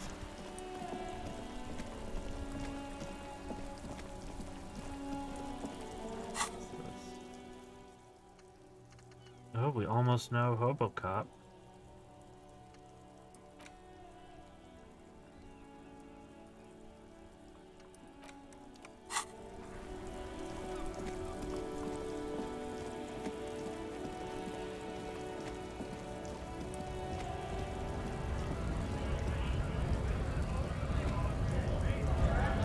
Can we just walk past?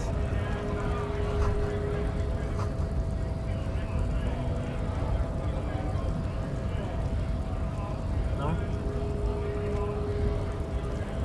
What about you? Bastards! We have a right to work! I am the law. Yes. People get that you are the law.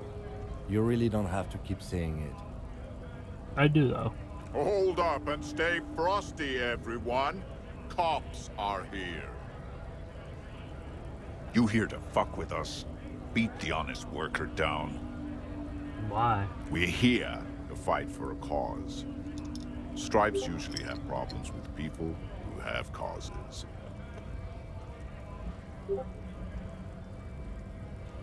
No. Good. We're fighting for a cause here. Right to work! Right to work! Besides, we're not that different. It helps if people see us talking, cops and strikebreakers together. Shows authorities are on our side. Builds confidence.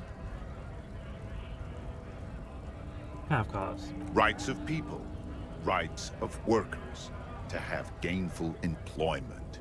To make a salary. And feed their families. His manner of speaking is wooden, the tone of voice bland and uninspired, almost as if compiling replies from a set of learned phrases. I have some questions. Maybe you should ask them the questions, like why we're not allowed to make a living here. We have families to feed, you piece of shit. Man, sitting on the So do we, Scott.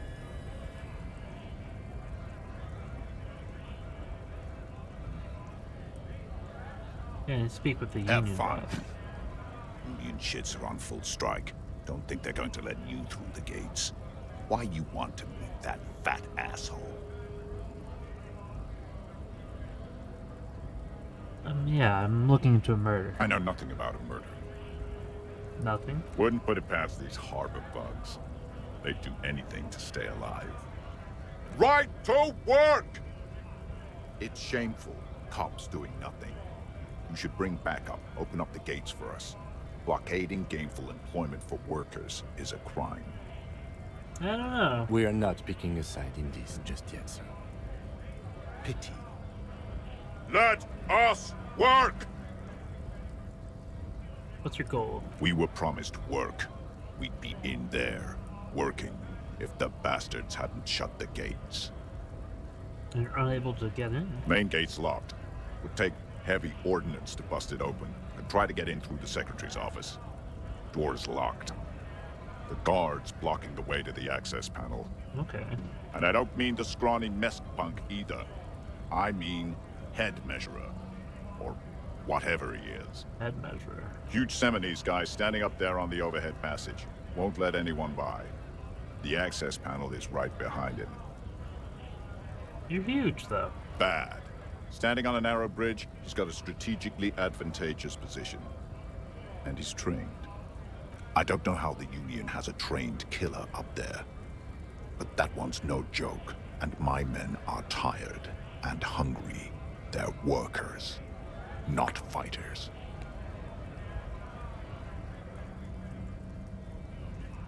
Okay. And we're out talking to them. Like civilized folk, you mean? These native fucks don't understand civilized. It would be better for the neighborhood if you went home, at least for now, if you can't get in anyway. No! They will give up eventually. Or get drunk. Leave the button unguarded. Then we charge. Okay. Hobocop. Yes. Technically, you wouldn't be a cop anymore, but a hobo. That would mean game over for the cop chapter of your adventures. But who knows where the hobo part takes you? To the bar? The old L'Assommoir? To the pier or the sewers? To Le Royaume, where for 300 years they interred the dead. You could plunder royalist crypts for long-forgotten triple malt bourbon, then fight the Ardamakan beast that lurks the bottommost sepulchres. The secrets of the city are all yours at last. So I should have waited to sell that tear. Oh well.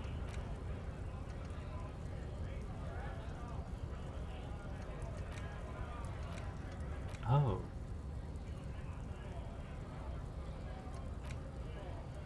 Okay, I can only have a certain number of these.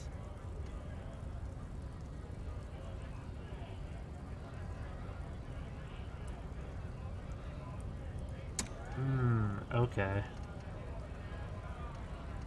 I understand now. So I can't just, like, unequip?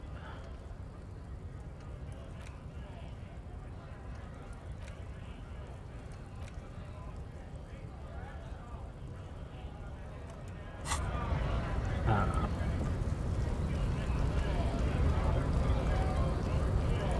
Scab? You're hazy on the notion of a scab. Smells like politics, though. Maybe it's got something to do with the flask he reaches for from time to time. Not scab, I'm a cop. I was just messing with you. No one's ever seen a cop scab. Imagine, you cops going on a strike, but then another cop comes in and says, let us cop for less money. Speaking of, what brings the RCM here? To the Wild North? Come to see the strife? You need to speak with your boss. Oh, good, good. What matters do you want to discuss with Everard? There's been some talk of suspicious activity at the Herb. Suspicious activity? How very troublesome. Yet, take a look around. Strikers, protests, scabs. Isn't it also very suspicious? I guess. I don't operate in that capacity. I'm not a granter of passage. The passage grants itself.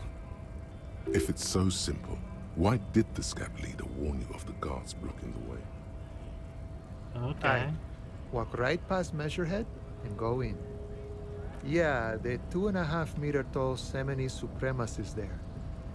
Walk right past him, then press the button to unlock the door, then go past him again, and you enter the arbor through the office. Está.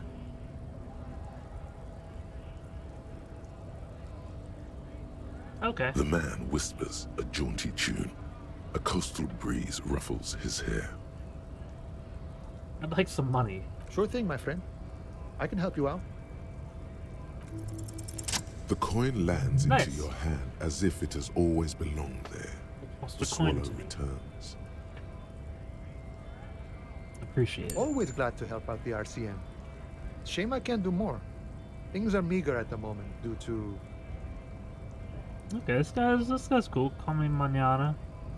You know, the winter's fat is slowly running out and all. Still better than scabbing, though. The unit's problems getting by? Nothing to worry about, really. The jam's a bit of a mess. Cargo can't get in or out. The rationing is a bit stricter, is all. Supplies should last the strike, though. Let's just repeat what that guy in there said. Aye, you lost me there, Honcho. But it's okay as long as you're not a sorry-ass scab. Let's stop. So this guy's not going to let us go past.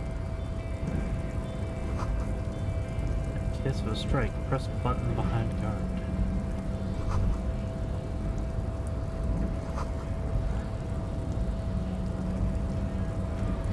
Measurehead is a powerful man. The future belongs to Measurehead.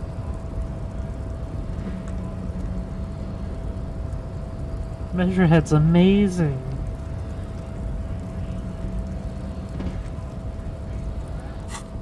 Okay.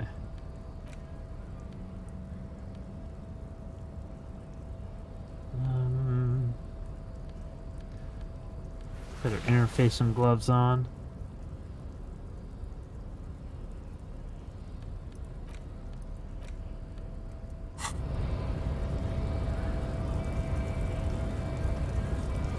Body betrays your degeneracy.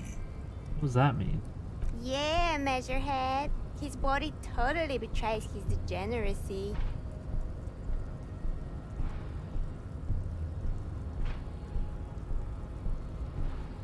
Slice him up. Are you admiring my morphophysiology? It must be frightening to stand in the shadow of this racial pinnacle. Be calm, Sandwich. You are not in danger because you are not a threat to me. What do you mean my body betrays my degeneracy? You have succumbed to Al Ghul. Oh, the alcohol? You reek of it.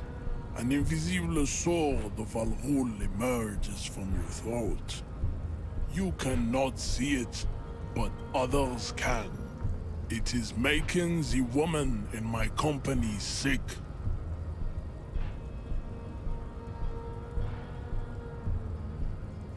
Is it really so bad? It's not good. Oh. It's like a rat crawled into your stomach, got drunk and drowned. I just drink a little on the weekends. Your mouth moves, but the one who speaks is Al Ghul. You are but a vessel for the Ghul now. Very little of yourself remains. Occidental Haplogroup B4 is done giving orders around here. The influence of the ham sandwich race is waning. What? The ham sandwich race.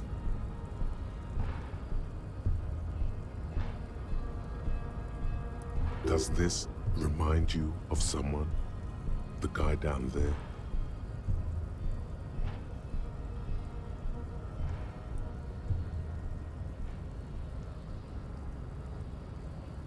Okay.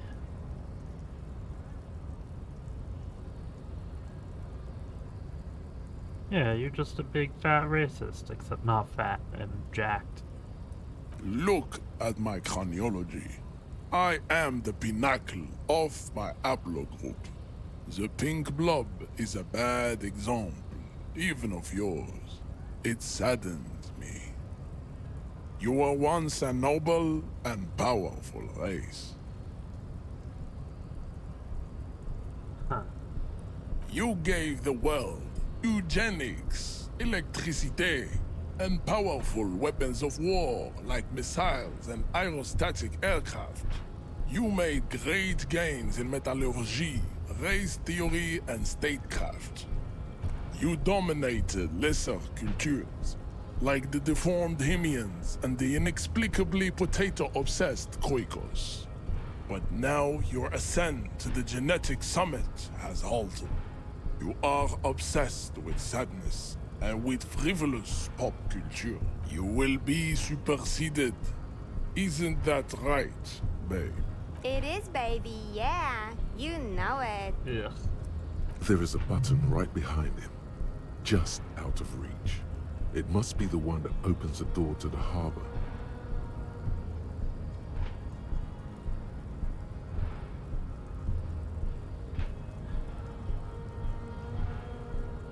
I just need to move about 20 centimeters back. It is my task to keep the degenerate drunks from entering the harbor.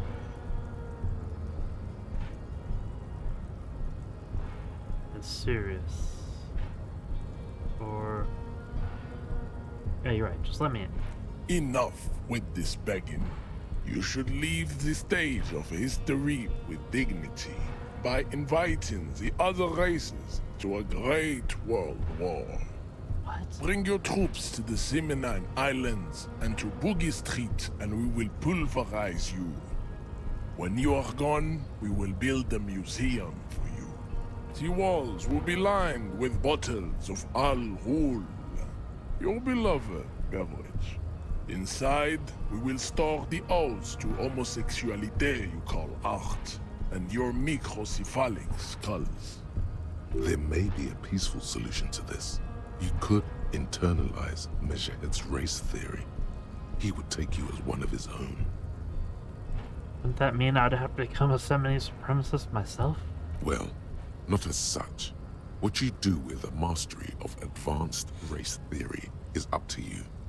You could reject the findings, sure, or accept them and become an advanced racist.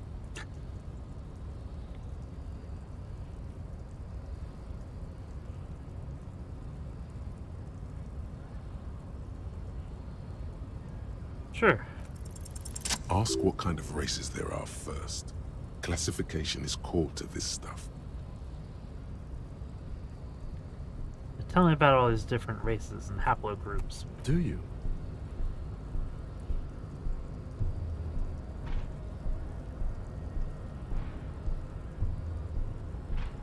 The lieutenant looks toward the harbor's electronic door, and then, to you, he lets out an audible sigh.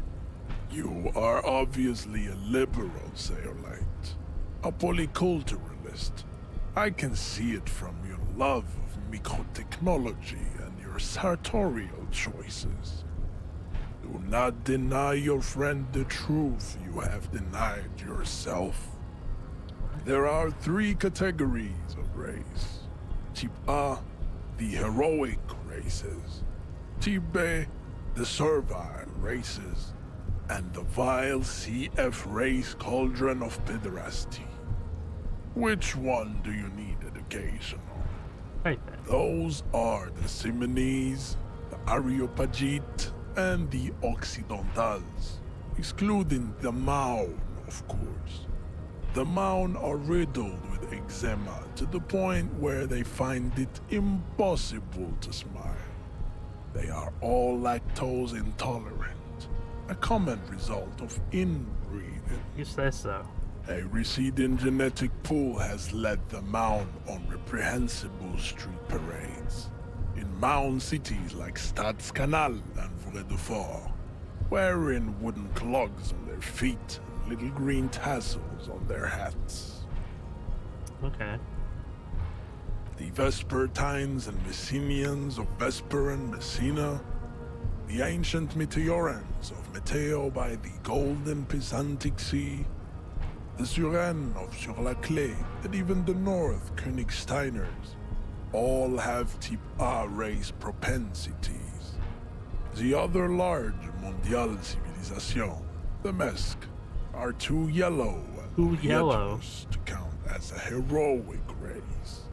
True, they are violent and expansionist, but they have a glandular problem.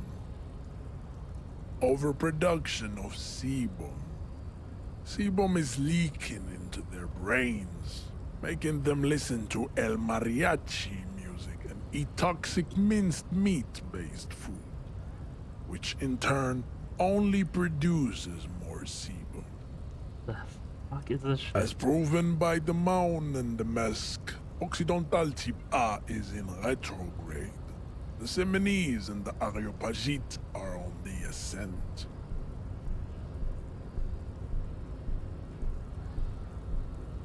And what about the Semini? The indigenous people of this, the Insulindian archipelago. The Seminese inhabit the southern islands. I am Seminese, from the stock of Ulmuir on Ile de Fantôme. What about Areopagites? The Areopagites are the master race of the Ile Maran deserts. The Seminese are descendants of the Areopagites. We came here during a heroic migration from Ile Maran to Ansuland. Thousands of years before the lactose-intolerant Maun Occidentals discovered this place. The difference between two. The Areopagites are sleek, long-headed. The Seminese are powerful, mesomorphic. The former is an immutable progenitor, unchanged since the Super Isola of Pericarnassus. Ancient brains rest in their slender skulls. The latter is perfected and adapting. Together they form the Simeno-Areopagite, or Simeopagite superrace. That is all. There are no more Type A races in the world. What about Type B? Type B are the unheroic races, amorphous non-competitors of the great race. The Khoikos and the Vacholier, they are mud-colored people. The Khoikos of Grad, Yugo, Zhimsk, Shest et al. Are what you would call white, officer, in a suspect description.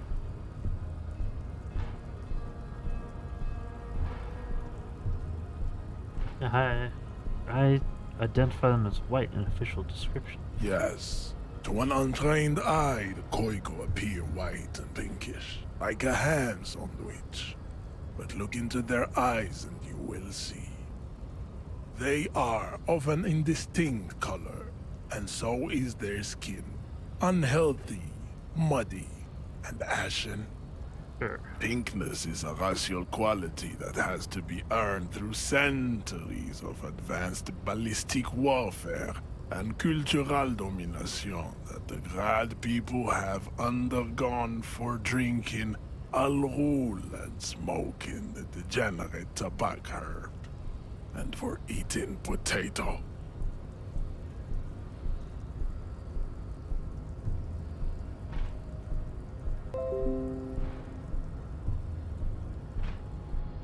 This is a very, very strange game.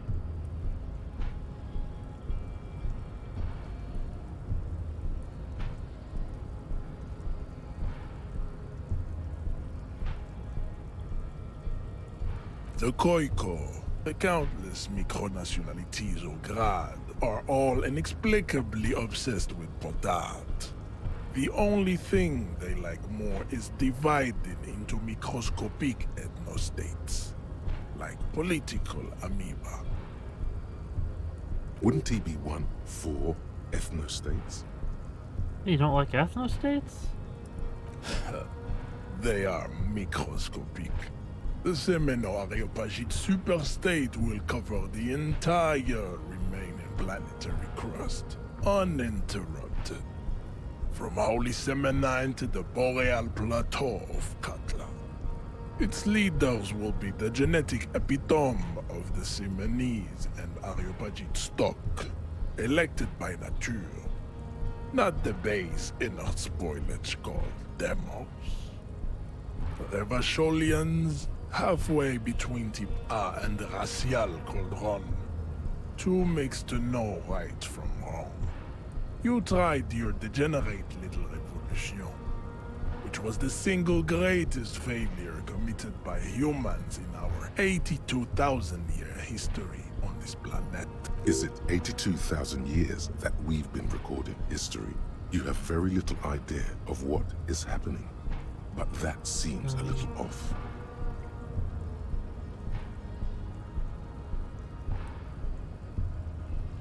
What was the revolution again?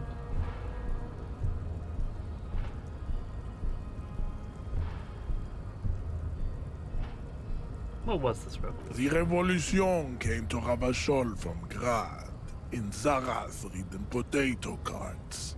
It is literally an illness. A prion disease that leaves the parietal and frontal lobe ridden with holes. A soft, sponge-like mass of dementia, hallucination, and paranoia. Of course.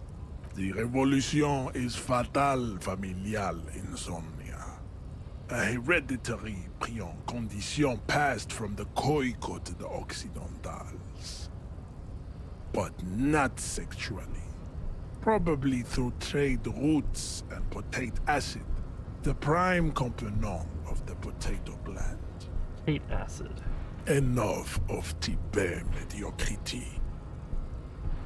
What about the cauldron? Tips CF are a museum of failed chimeric experiments and tragic maladaptations. They are tortured creatures waiting to be put to sleep. Your morbid interest in them worries me. Chimeric experiments. Lesser races like the mosquito, a grotesque mixture of a masked woman and a Semenese man. Only possible if the mother is masked and the father Semenese.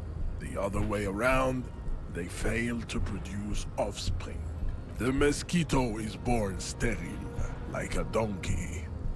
All they have left is to ride customized motor carriages with hydraulic suspension, listening to aggressive El Mariachi music to vent their impotent despair. Sure. It seems unlikely that two human beings produce genetically sterile offspring. Enough. Yes, it is cruel to entertain ourselves with the deformities of CF. Were there any able-bodied races you need dedication on? Do I understand advanced race theory? You understand nothing. To solve the great race enigma, you have to first ask yourself, what is the race enigma? You have not even worded the mystery, let alone solved it. How do I word the mystery? You need to internalize what you have heard here today, then return to me. This clarity does not come instantly. Okay. I cannot possibly imagine what else we have to discuss, Tibere Vasholian. Tell me about your love tattoos. for disco music and venereal disease. Racists are generally not very good examples of their race. Welcome to Revachol. You hear him yell at a redhead woman visiting the fritter nearby. He must think redheads are immigrants. I am not like them. I am craniometric perfection. I have taken the trouble to permanently draw a phrenologic grid on my skull and features. This should dispel any doubt. The drawings are precise and look true to their pseudo-scientific ambitions. One thing, however, it is not entirely free of throwbacks in the phylogenetic tree. His large jaw, for example, could be a trait indicative of criminalism. Also, his earlobes could be small.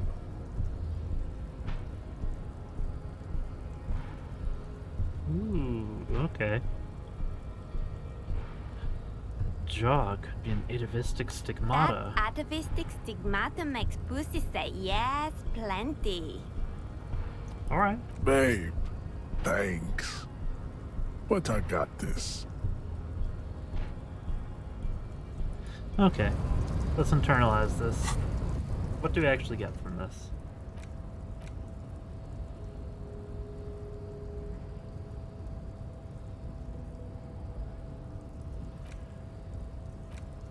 So, if we forget it...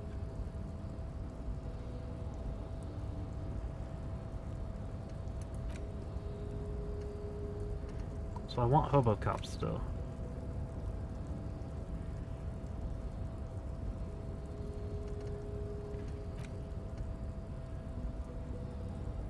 Ah, fine. Thought we'll be lost forever. Okay, so there's no way I'm going to be able to learn all of these things regardless. Apricot chewing gum scented one.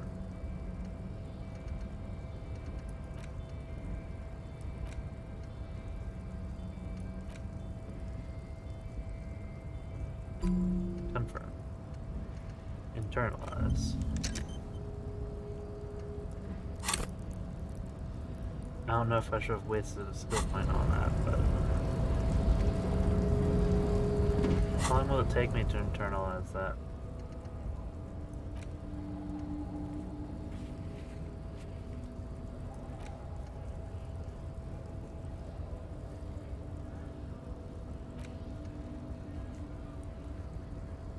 Oh, we need to run that serial number. Okay, Kuno and the car. Let's go talk to Kuno because I don't know how much longer he'll be there.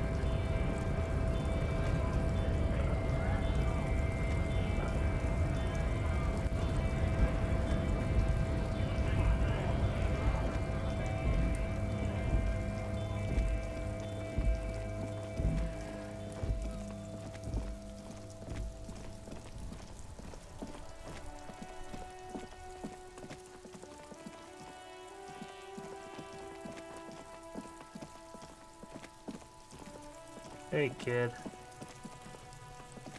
Fuck does Kuno care?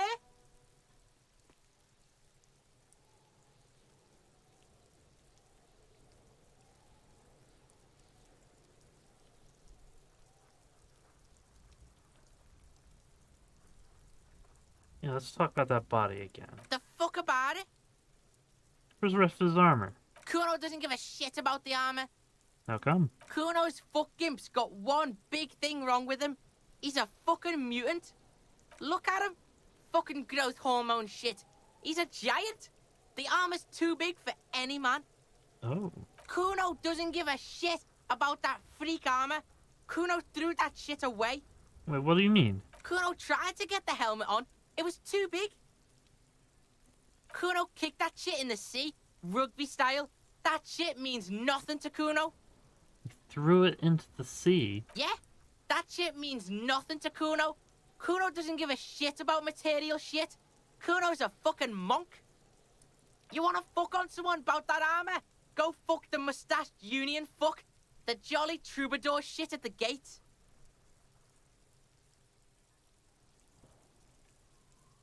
What do you mean? Yeah, cocking boot. You know that jolly union cow fucker? Came around talking about cows or some shit? Came around pretending like he cares about cows? What?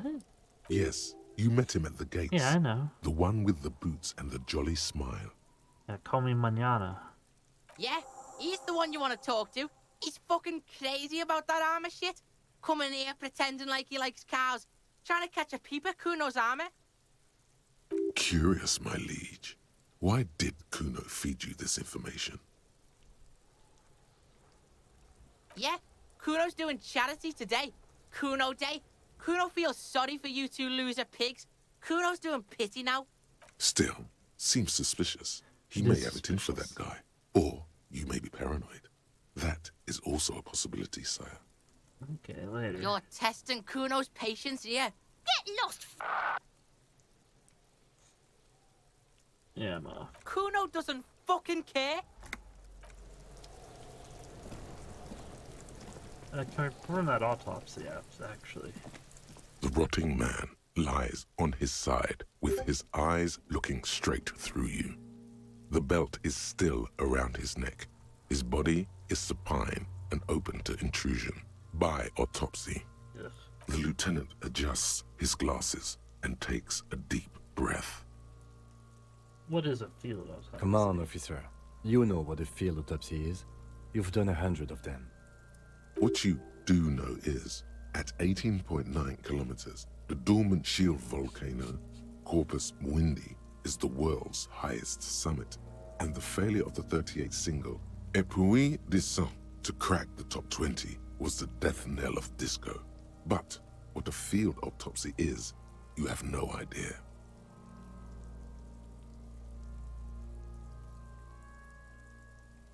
Yeah, let's get There on truly is a time for everything, even for yellow gardening gloves. However, they are lacking hygienically. I suggest you get in there in limited capacity. I'll ask you when I need you to. For the most part, maybe I should handle the contact and you take notes? Okay. In your paperwork, officer, just fill out the field autopsy form. Paperwork. Now they only have one paperwork, too. Officer, what haven't you lost? I have both my shoes. Good. Otherwise, you would only have one shoe now. I can give you my paperwork. There's an autopsy form there. Several, actually. But only if it helps move things along.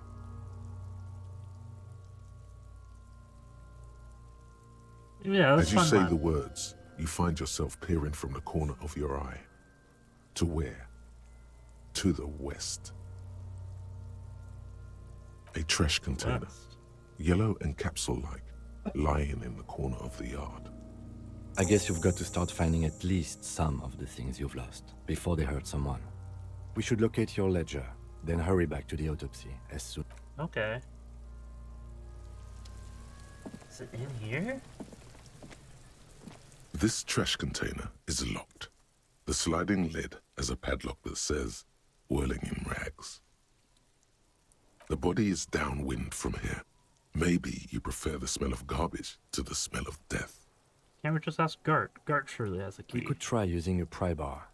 There's one in my motor carriage, or we could ask for a key from the manager of the Whirling in Rags. He probably has one. Yeah, we'll talk to He Gart. might also have information. This is better than the pry bar idea. I agree, Logic. We do have to go, though, to the car anyways to call in that serial number, so let's do that real quick.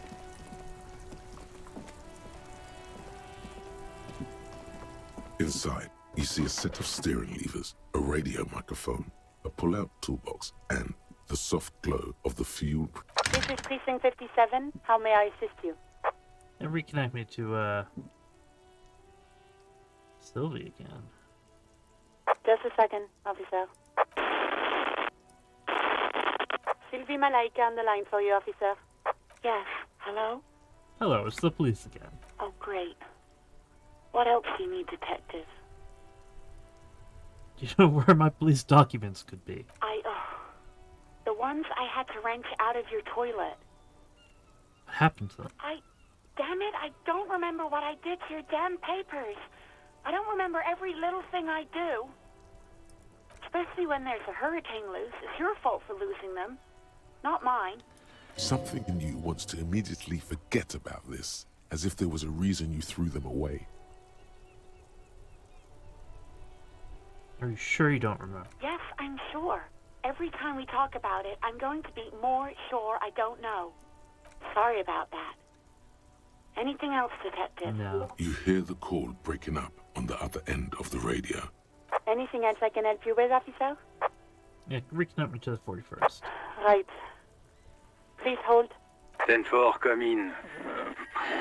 Firework, over.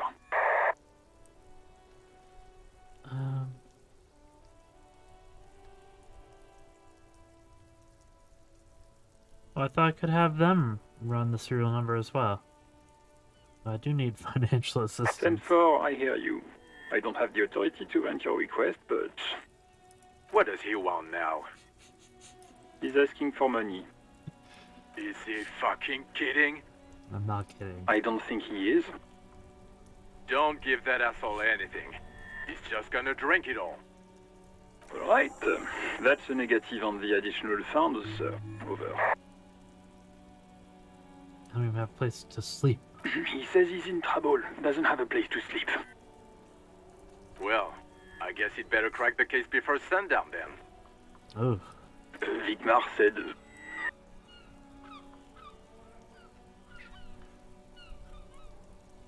Okay. Anything else, sir? Over. Okay. Roger that. 10-10, over and out. This is Precinct 57. How may I assist you? Run the serial number. Sure, officer. What's the number? And the make of the arma, if you know it. It's this. Got it. I'll contact the ICP database immediately. Call back tomorrow. Hopefully Okay. they'll have dug up something useful by then. Oh, hey, Ace. The International Collaboration Police, ICP, is an inter-Isoleri law enforcement service, the crown jewel in the moral intern diadem, alongside EPIS and the coalition government. 57, over and out. In the cabin, you see a set of steering Yeah, levers. right now. Cool. Let's go talk to Gart and see if we can get that key.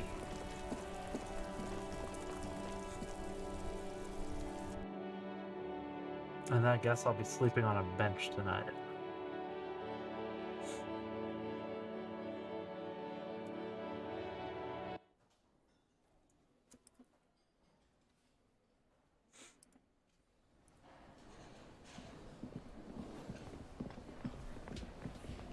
Hey, Gart. Can I help you? Yeah, that trash container. Mine? No, it belongs to the Whirling in Rags. Which is yours, right? Thank you for clearing that up. Why do you keep the container locked? Why? To keep the hobos and drunks out. That's why. And the neighbors, too. They put their trash there, and they don't pay for the garbage company. Hobos and drunks. Those are both me. I thought as much. And are you the only party with access to the trash container? Well, yes. Us and the garbage disposal company. It seems a little callous, doesn't it? Something stirs in you. I wonder what. Prod at him and find out. What if I told you I am a hobo, or soon to be one, rummaging through that trash? Will you keep me out too? Yes. I need those leftovers to survive. Sir, I'm sorry the RCM is having financial trouble, but it's not this establishment's problem. We need those keys. What do you need them for? Dinner. It concerns the case. Please cooperate. Just bring them back once you're done, please. Goodbye. And I'm going to hold on to them, I think, so I can get some food.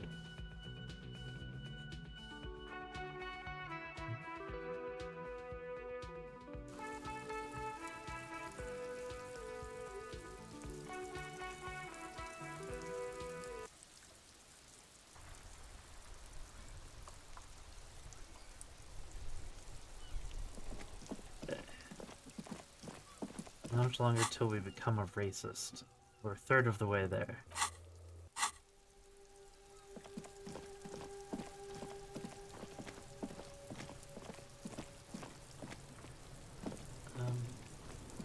What's this thing? This trash container is locked. The sliding lid has a padlock that says, Whirling in Rags. Let's open it. With a well-oiled crack, the lock pops open. It should now be possible to simply raise the lid. Which I will do. Don't. Maybe you shouldn't. If I stashed like a dead body in there that I forgot about. Oh yeah, I'm trying to become a racist so I can get past this other racist dude. I'm internalizing his race theory that he taught me.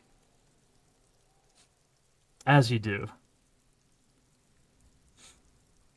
Maybe you shouldn't. Of course you should. This is your time to shine, Hobo Cop. Dive into that dumpster for extra content. Ooh. Yeah, it's open a little. The smell of rotten food rises to greet you. You see soggy cartons, dirty rags, and organic waste. Disgusting. We're just in time.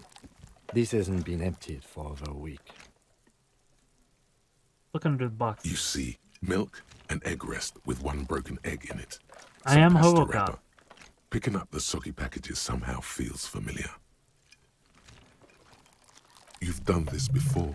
The movements are recorded in your elbows, the methodology in your fingers. You're used to this. Dive further. A box falls into pieces in your hands. Batiste Soleil cereal. There are plastic pasta packages below, and turbo noodles. Turbo Nothing of noodles? note, however. Pick the rats. Among the threadbare kitchen towels, something catches your eye. A pair of denim trousers. Grab them. As the legs of the slime-covered jeans begin to unspool from the garbage, a rank corpse smell fills the air. Uh-oh. The victim's clothes? Cadaverine odor is faint. If these belong to the deceased, they were removed when he was still in the early stages of decay. Okay. Drop them in here, officer. But what if I want to wear them? Guitar-marked blue jeans. Pockets empty or emptied. He wore them with a belt, too. A white belt. The belt is missing. Oops. That's it. Do you see anything else in there? I have another bag here. Something slimy catches your eye. Reach for it. A drab, long-sleeved shirt, olive-colored, appears from the food waste, dripping with pus. We can bag that. This is a military-type overgarment. No label or serial number. This is the kind of rib-knit shirt that's worn over light armor to conceal it in an urban scenario. Anything more? Yeah, can you, like, squeeze it and all the drippings into my mouth? The rest of the rags are just kitchen variety waste. Just garbage. All right. We should go to Gart again and ask if he knows who put the clothes in the trash. It could be as simple as someone from the hostel cleaning the yard. Or that one. I'd advise against confronting that force. What?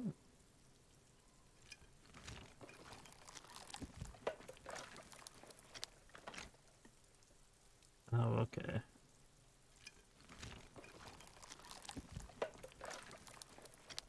Yeah, it would have to have been some from the whirling, because the kids don't have the key. Not really. All we know is the victim's clothes are in the trash. The lid was locked, and his establishment had the key. It's just a small loose thread. Okay. The lieutenant nods, then looks back into the trash container. Search for more food. It's just organic waste, cold and slimy on your hands. Apple and potato peels, mostly.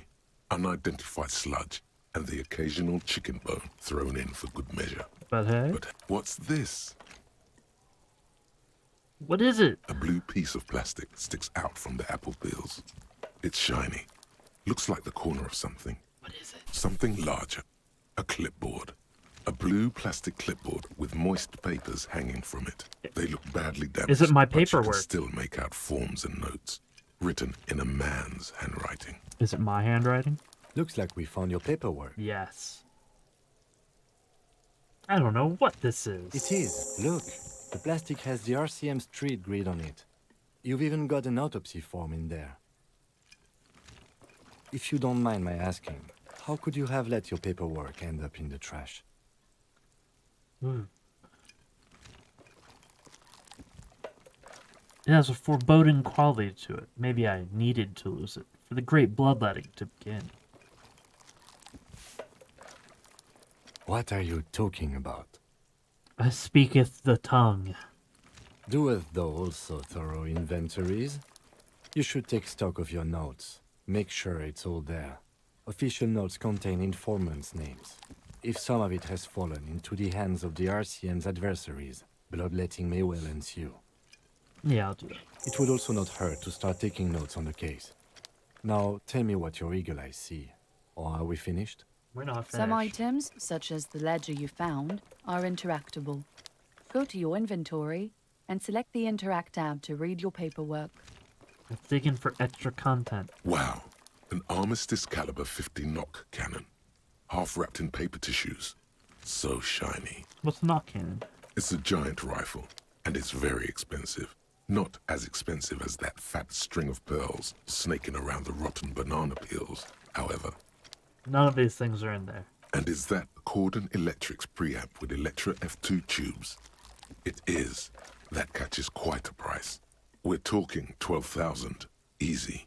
Unless you're into hi-fi yourself. I am into hi-fi. That's too bad, because none of those things are actually in there. There's just food waste and crisp wrappings. A cruel jest. All you see is a broken mug with a racist depiction of the Yellow Man frolicking in saffron. Take it. Mm-hmm. The container sounds a muffled gong. might need the mug. That's one thing off the list. I think we got it all.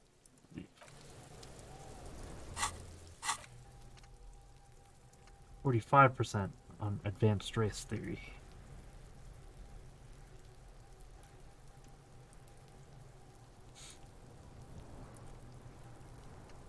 And yes, I'm Hobocop.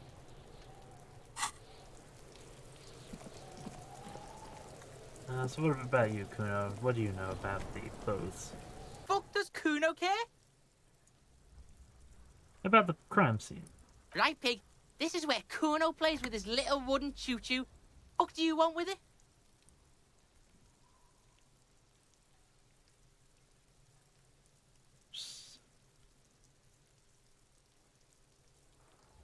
Yeah, how'd the clothes get in the trash? Yeah, Kuno doesn't know shit about that. That shit is beneath Kuno. Sure. Shoot that shit at Kuno, dumpster diver. What's in the greenhouse? Dunno. Kiptas gardener used to work there. Used to. Kipt is a pejorative term used to describe people of South Seminese or Areopagite descent. It used to be a common first name among the Areopagites of Ilmara. Not so much anymore. Yeah, so the gardener doesn't work here anymore? Yeah, that's what Kuno said. She couldn't handle the heat, so she took off. Kuno can take it. Shit's nothing to Kuno. Look, Kuno doesn't explain shit. Kuno just says shit. Sure. Yeah, her. What was she doing in the greenhouse in March anyway? What kind of gardening is done in March? I'm sure there's plenty of gardening in March. Fish is sometimes used to fertilize the soil a few weeks before planting something. I've answered Maybe myself. she was preparing the garden beds. Yes, that's Yes, it seems suspicious. You don't like things being like that. Suspicious. You ever climb that ladder? Look at that fucking shit. You're trying to get Kuno killed. Oh. So it's unclimbable? Fuck does Kuno know? Kuno's not a fucking acrobat. The lieutenant takes a quick note in his notebook. What are you noting? That Kuno's not an acrobat? It's a trap, Kuno! Don't climb it, Kuno! There's a stack of Eternite back there. That's just some shit roofing gimps left behind. Lazy dinks. He's hiding something. Are you hiding something? Pig, if Kuno was hiding something, it would be hidden. But it is not hidden, is it, sire? Hmm. You picked up on it. You should examine the pile of roofing material I again. should. Yeah, whatever. Kuno doesn't give a shit. Kuno doesn't fucking care. Yeah, I don't either, man. We're right there. Can we get in there now? An inconspicuous pile of the roofing material, Eternite. Drama told me to take another look. Because there's a secret door hidden behind the panels of Eternite. Yes. That's why they're too orderly. Open. There it is. You see a shabby little door.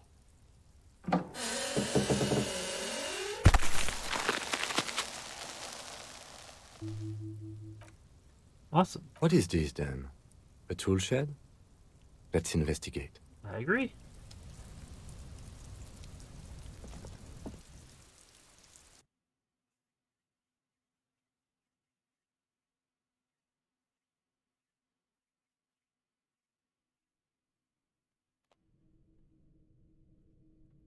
It's getting late in the game. I might not be able to talk to everyone I want to talk to today.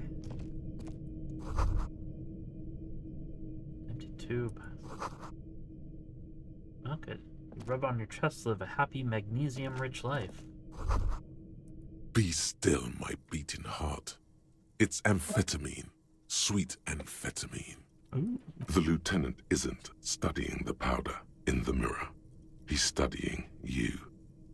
There's a good, vague way to ask where he stands on drug use. Professionally, I mean.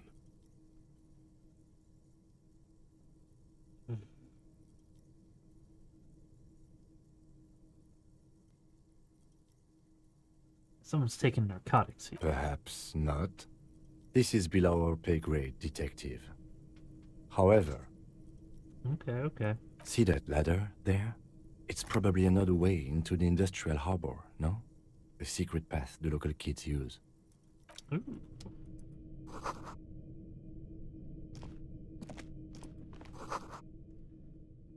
Mummified big head.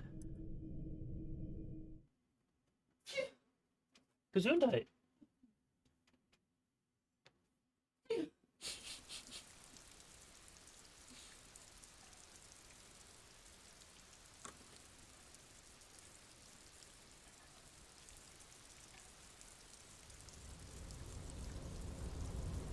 Okay, so let me look at what we have here.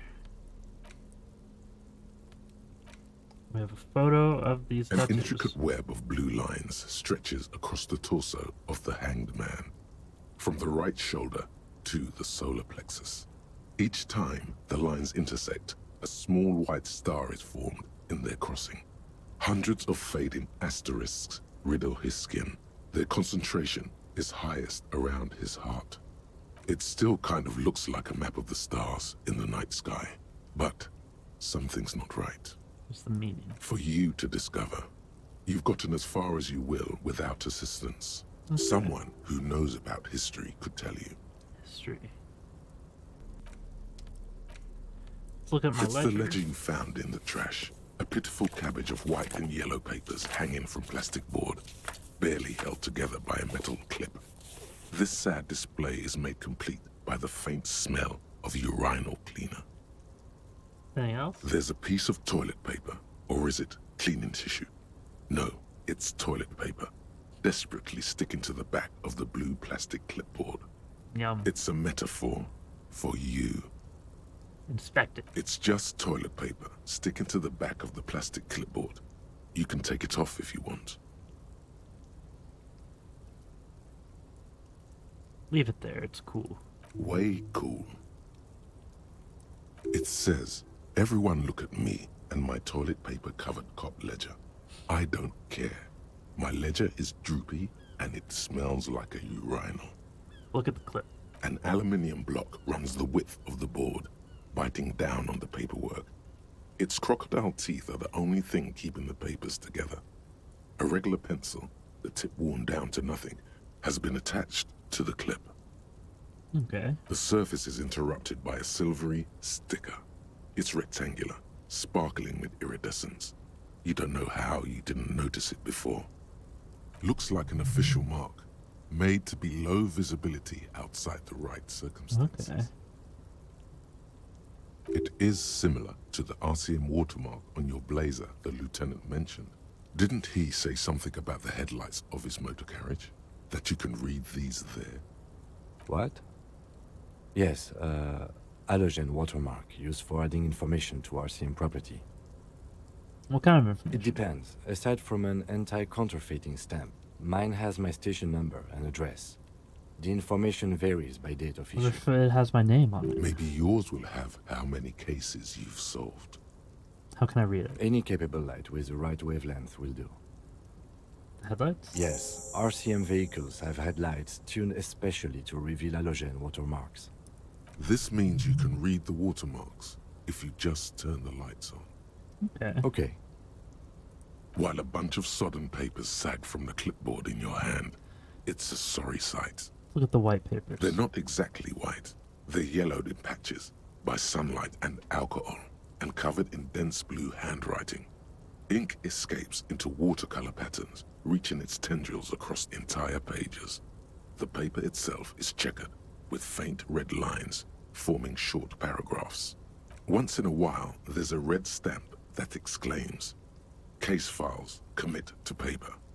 The case files themselves are plenty. You count more than 100 sodden, crumpled up, earmarked pages falling apart in your hands. They appear to be sufficiently organized and extremely dense, if mostly illegible. Right. Work, strife, poverty, the Jamrock Quarter. These are handwritten logs of investigations dating back to January 51, this year. The exact number is hard to estimate, due to missing pages and an odd naming convention. But there are at least 20, maybe 30 cases. Undertaken, not completed, mind you. It's the Okay. middle of March. You have attempted 2 cases a week on average. What do you mean? Is that all?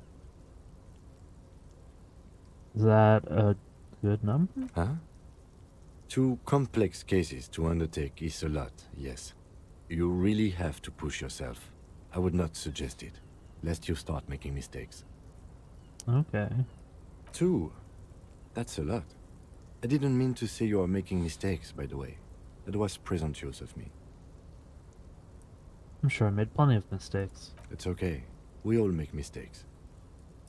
Like a fan of girls, the checkered papers dry in your hand.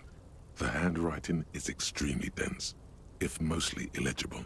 What about the naming convention? Yes, it appears you employ a, shall we say, robust yet literary system. Each investigation has its case number written on the margins. Yet, still more tellingly, most are accompanied by a name. A title, one might say even. One that draws inspiration from snoop fiction and vespertine cop show staples. Capital letters even. Yes, all caps. One is called The Next World Mural. Another, The Square Bullet Hole Murders. Another yet, The Unsolvable Case. Others appear more light-hearted. The guys on a couch in an unexpected location, and the murder at the Uka Parlor. Even the rare article-free collapsing tenement. Murder features prominently throughout. Okay. It's going to take an effort to piece these case files together, but it can be done. Once you're done inspecting them up close. Tell Kim about them. You mean the alphanumeric? Officer, precinct, time of arrival at the scene?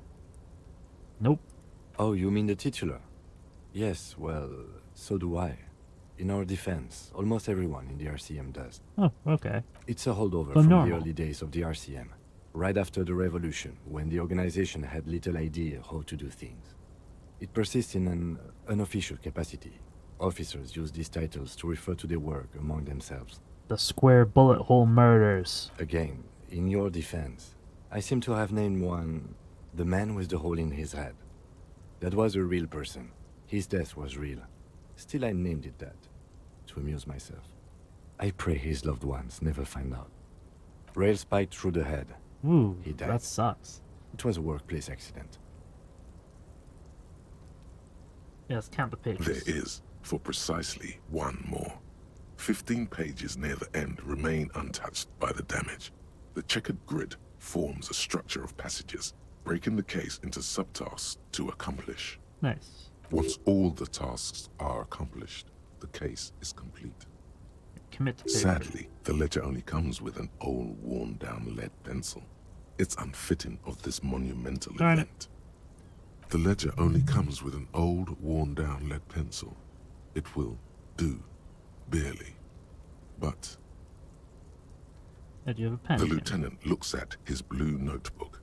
2 fat, shiny pens hang from the binder, like large-caliber bullets on an ammo belt. Bullets. He is not really saying anything, just standing there, looking at them. Can I have one? Know that I give this to you with resentment.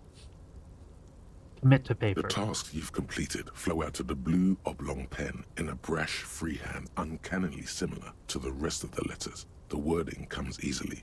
It's almost robotically simple. A language developed for mental rigor and simplicity. Nice. Inspect the victim's body. Get the body down. Interview the cafeteria manager. It's not exactly poetry, but poetry would be out of place. Sweet. A satisfying slash sounds across the paper. You're done, it seems to say. And you, and you. You're a swashbuckler with that pen, Harry, and it feels good. Nice. Feels like completion. Things to be done and things already done.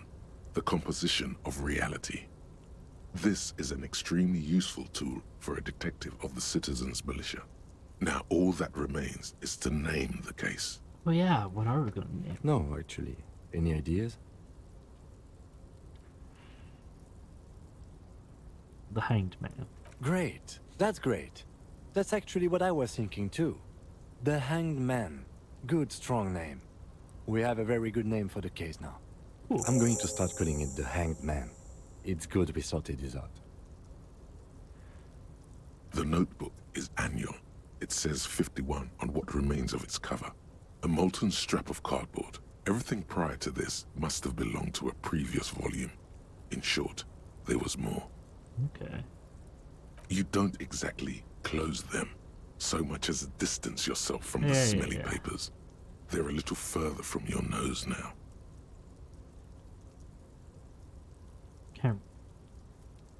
Oh, okay. We can try this now. Yes, you can piece them together using the alphanumeric code on the margin. It always begins with HDB 41, then date of initialization and time of arrival on the scene, followed by the title. For example, HDB 41120111700, the Next World Mural. So HDB, are those my initials? Why, yes. Your precinct number is 41. Every last alphanumeric in the files begins with it. And these are your case files. It's safe to say HDB are your initials.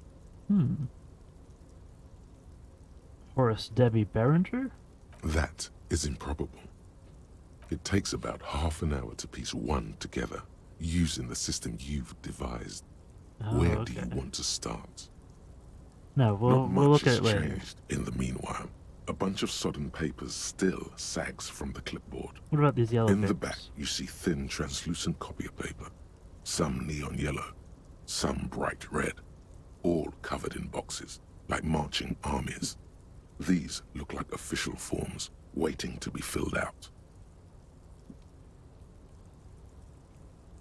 Someone's setting off something outside.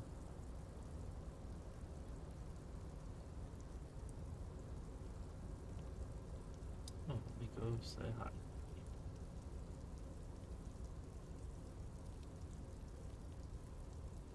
Then rip them from the binder and hand them out, according to type of form. What types? 3. The topmost are misconduct fines.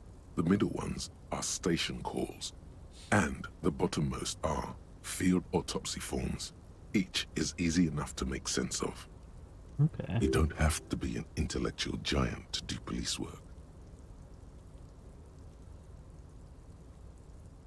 Misconduct fine. A monetary penalization ranging from 20 to 250 real. Severe cases allow for 1,000 real, but that requires special paperwork. The details of issuing these fines are spread out over the rest of the fields, but they appear pleasantly vague. Station call. These are quite sinister in tone.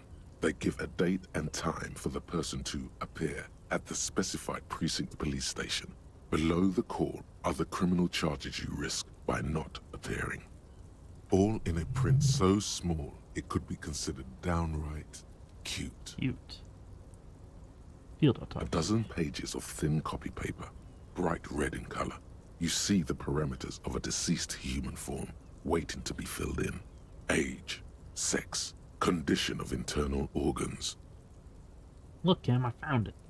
Good, yes. We can return to the dead body. By now, it smells exquisite.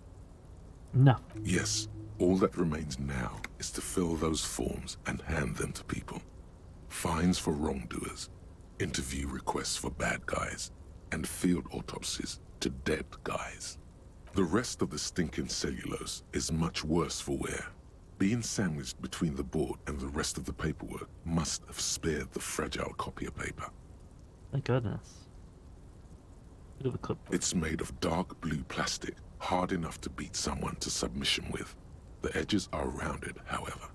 The U4 size board feels thick and heavy in your hand. Light shimmers on its wet surface. On the back, you see the embossed letters, RCM. Shake it. Something rattles inside, ever so lightly.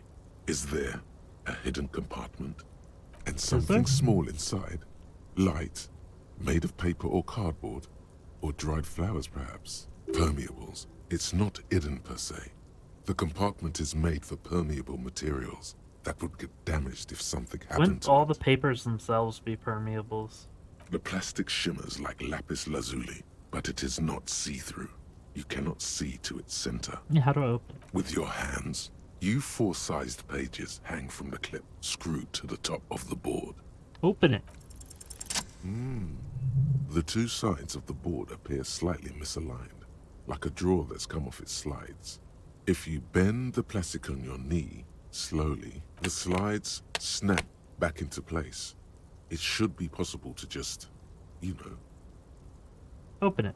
Without resistance or sound, the two panels move against each other. The compartment is now open. 2 ticket stubs and a handmade postcard.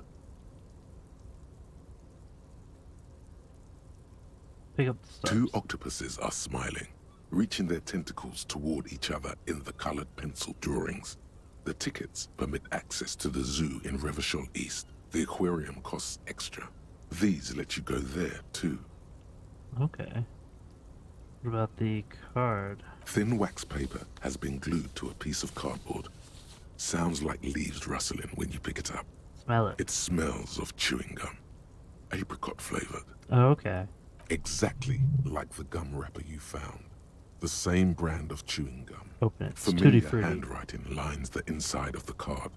Looped, round letters in a woman's hand. A young woman in her 20s.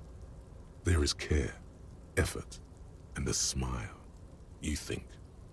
Although that is not something you can read from someone's handwriting.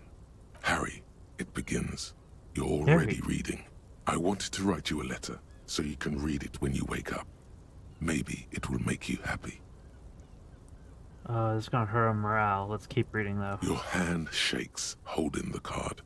Every morning when I step out and you're asleep behind me, it says, I find a little piece of sadness in me. I carry it in my chest, down Voyager Road. Every step I take, it grows. By the time I reach the fuel station, it has filled me entirely. I step onto the light rail and look back. Sparks fall from the bow collector. I know it will be like this until late afternoon, when I get off the 42 and walk back to you. You. Every step I take will get lighter. It almost makes me run. Sometimes I do. I can't believe I met you. I can't believe the happiness I feel with you. You have a vast, vast soul, and I will always, always, always come back to it. Kisses, kisses, kisses. You feel the air sucked out of your lungs and the blood sucked out of your head. Everything around you gets dark. Small white dots appear. You feel the ledger slip from your hand. No. Hold on. Hold on. To what? There's nothing. To myself. Detective, is everything all right? It's not alright. I'm falling.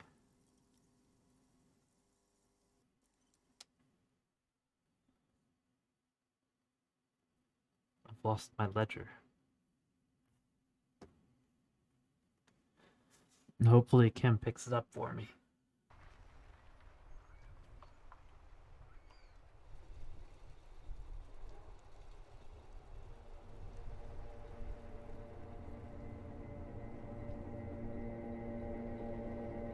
Wait, what?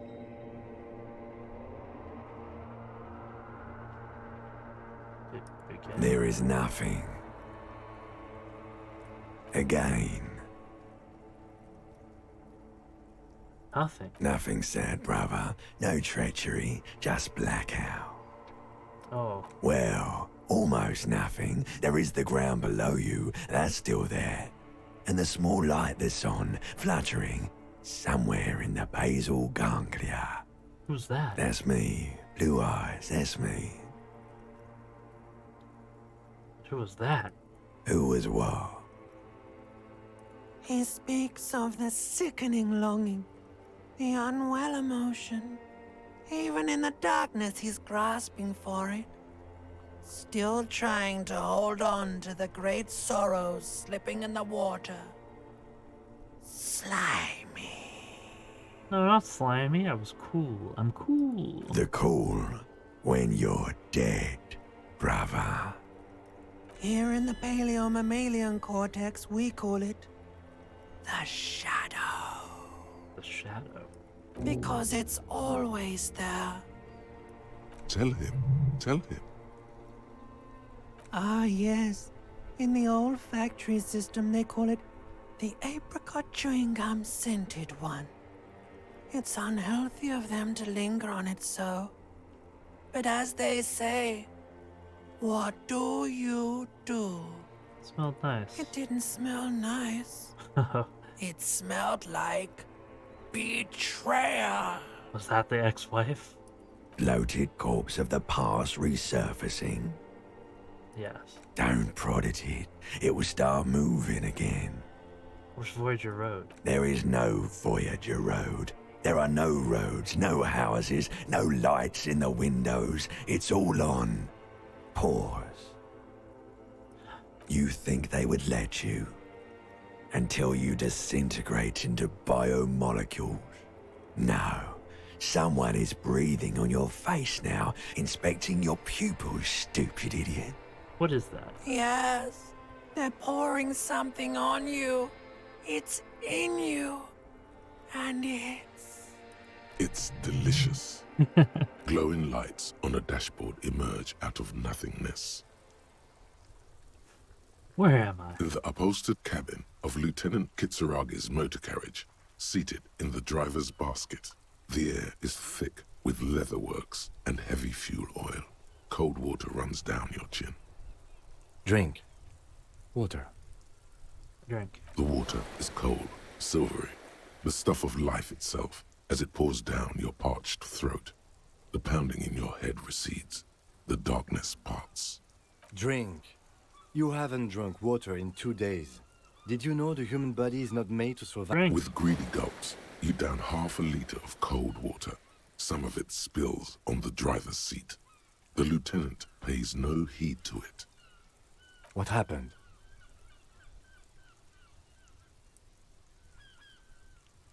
Yeah, what did happen? You were reading your paperwork.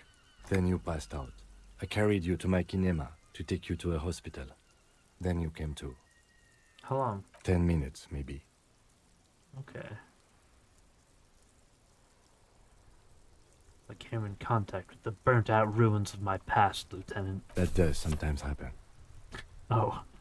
He replies with such understanding, it's as if the burnt-out ruins of the past were an occupational hazard. Athlete's foot for cops. Maybe. You dropped these. Are you okay to proceed? Yeah. Good.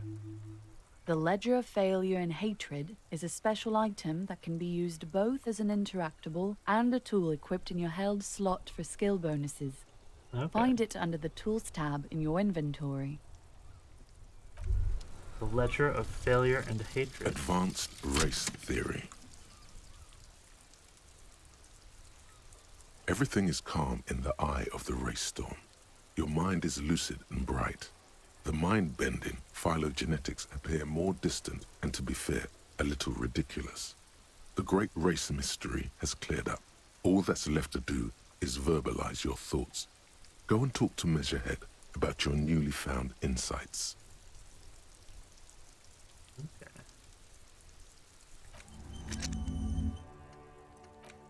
White morning.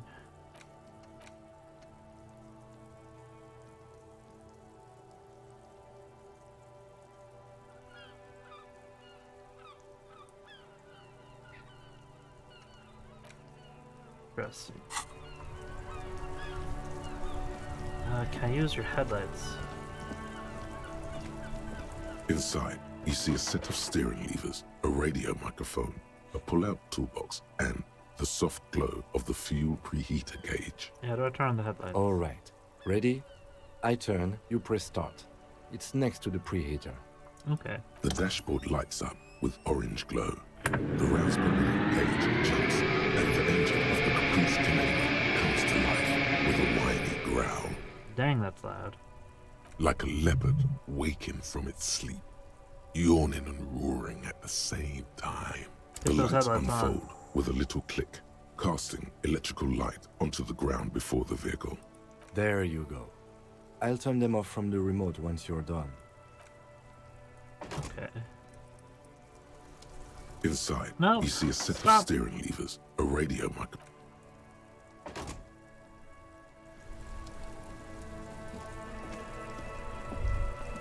As you hold your ledger's clip under the headlamp, an iridescent hologram appears. A street grid and the veins of a great river. A familiar sensation washes over you. There she is. Revachol West. Around the borders of the watermark are dozens, no, hundreds of micro-perforations. There are many of them, and they are divided into 3 separate rows.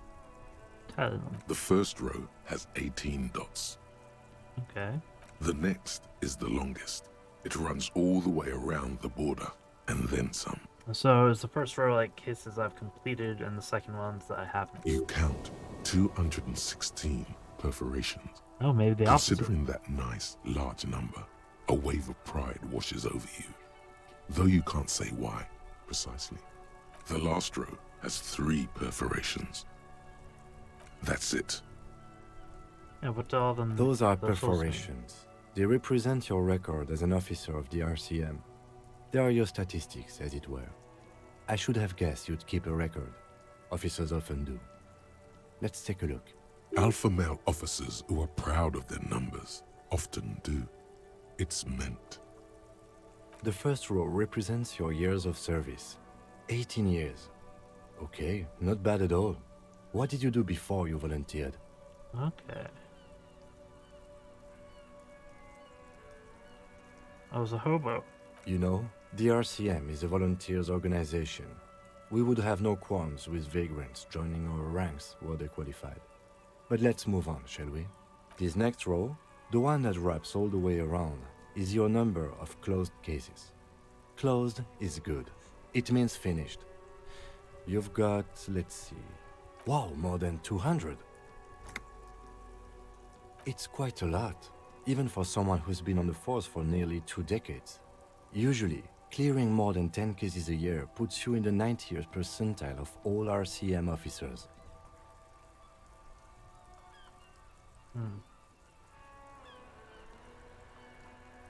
Right.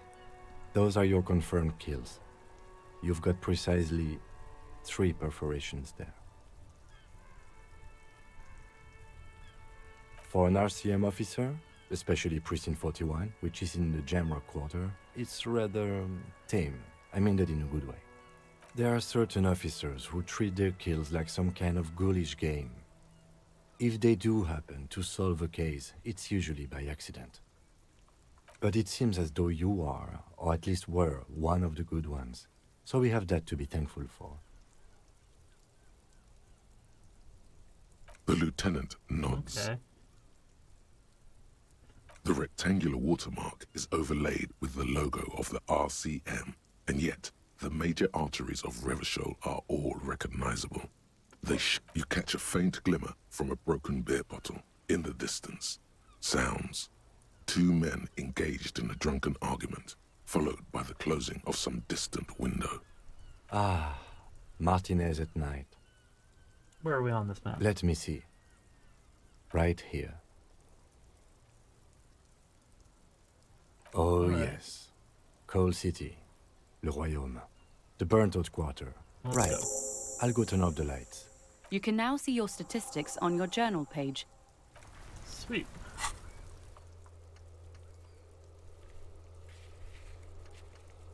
Okay, let's see.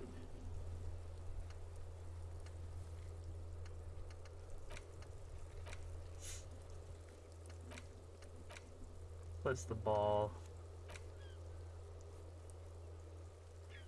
Track down my badge. Trap down my gun.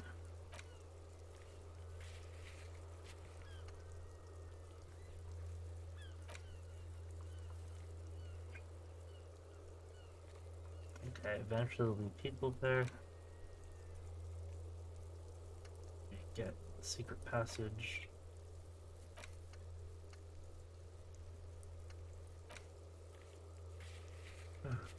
Man.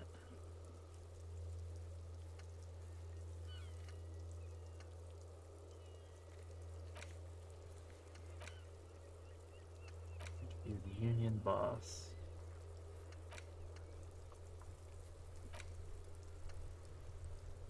So I've talked to Gart, and we can talk to the gardener. And we can talk to, I call me can't believe Manada. it's snowing again. It felt like springtime just a few days ago. Now, what were you doing in that greenhouse, ma'am? Well, this might be the last snow we get. At least I hope so. Snow has nutrients in it. Helps everything green up in the spring. Does it? At least that's what my grandma always told me. I think it's just water. Yes, think about the cute grandma, not the weird snow. Look at her. Stop looking at her. Look around. What do you see? Entrance to the yard. That's right. And the canal, the bookstore, the harbor gates. This is a great vantage point for keeping an eye on you. Interesting. Are you keeping an eye on us? No, of course not. I don't understand what this is about. Interesting. The kid did this, right? The red-haired rat? Can't say a sentence without or kipped. He's always giving me trouble. That's not important. It is. Because he sent you to harass me, didn't he? You shouldn't listen to him. It was probably him who wrote that. Well, it probably was him who wrote You've been resting here for quite a while, haven't you? Yes. I'm tired. I understand. The RCM isn't welcome here, and the locals want to keep an eye on us.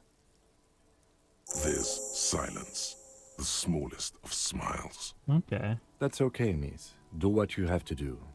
I think we're done here. Let's go. Okay. We'll talk to Gert some other time. Let's talk to, Mr. Manana here. And maybe we can even go talk to Measurehead now.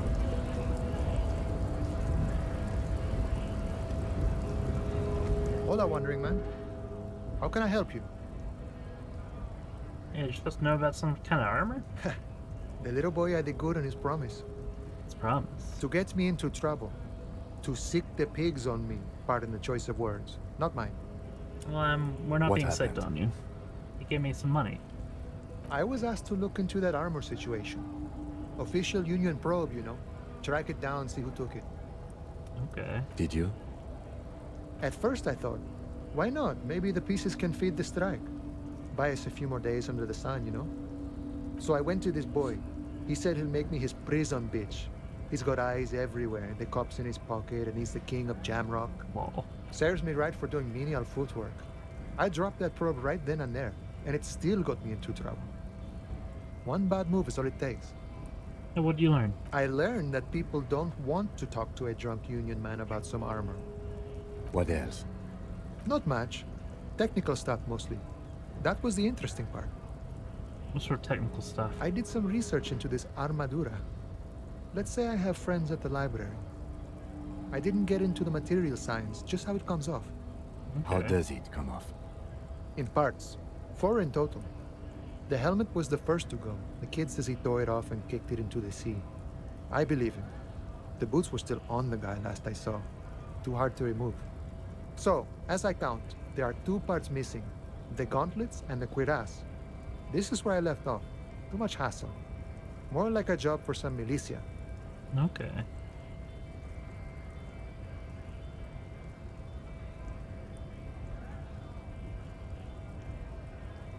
You can find all of it. All of it? There are junior officers out there, eager to prove themselves. I would leave some for them, and I would leave the boots to processing, but okay. Let's find all of it. It's implied he finds it unlikely that you will succeed in this. That's why I must succeed. And Mesqui's epic then, all across Martinez. I hope it will be a real bonanza for you. Thank you. No problem. If you Gotta run. We need to go talk to Measurehead.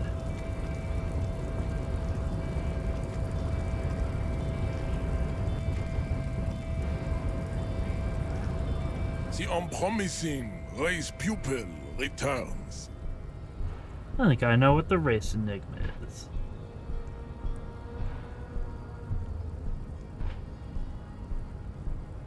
Oh, know about this mug? He does not so much as glance at the object. Knowing about it? Stop showing me your pathetic cup. I have no interest in it. He had nothing to do with it. Okay. I know what the enigma is.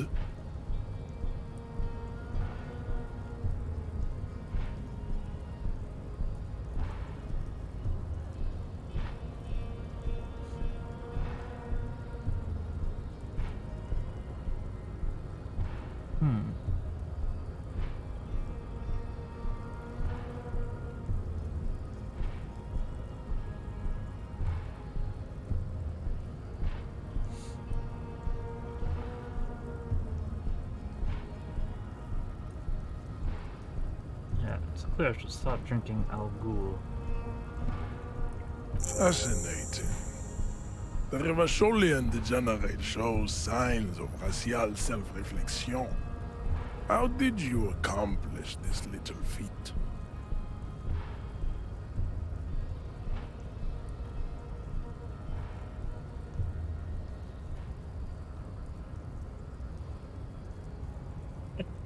It's always been 100% clear to me that the answer to the race enigma is I should stop drinking. So it would seem, Throlofrul. I find myself at a crossroads. On one hand, this pathetic self-therapy has little to do with the great mystery of living organisms, the race enigma. And, of course, you will not be able to free yourself from the yoke of rule. It is too late. It may be lethal to stop at this point, but still. Come on. If the Revacholian degenerate is capable of critical thought, he may still prove a race adversary. Why should I help my adversary? Jean, baby. Do the heroic thing. I will stop drinking. That is not possible. The game of Shahmat you play against the rules tricks is unwinnable. The days, the weeks, the months will wear you out. The Occidental Haplogroup is incapable of long-term lucid thoughts. Wrong. You will not. You cannot withstand the wasteland of realite. I'll do it. It's super hard, Jean. My mom couldn't do it either. Open the door. Very well. You may enter once. Our conversation here has concluded. Well done. Let's go. Sweet.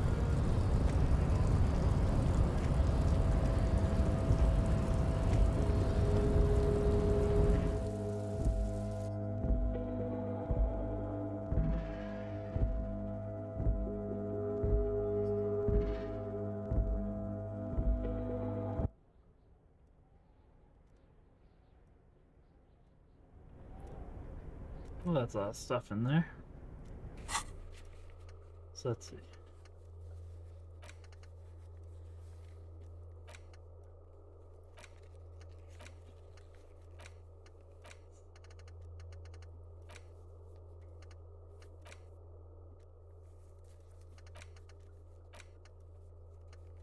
Okay.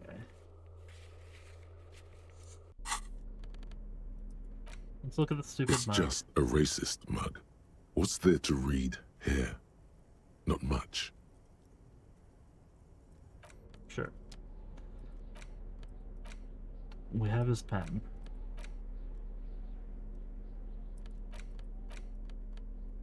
The ledger of failure and hatred.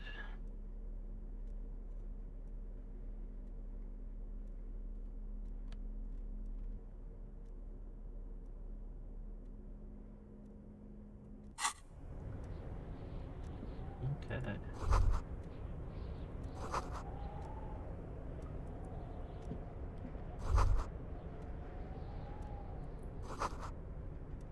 Demand democracy.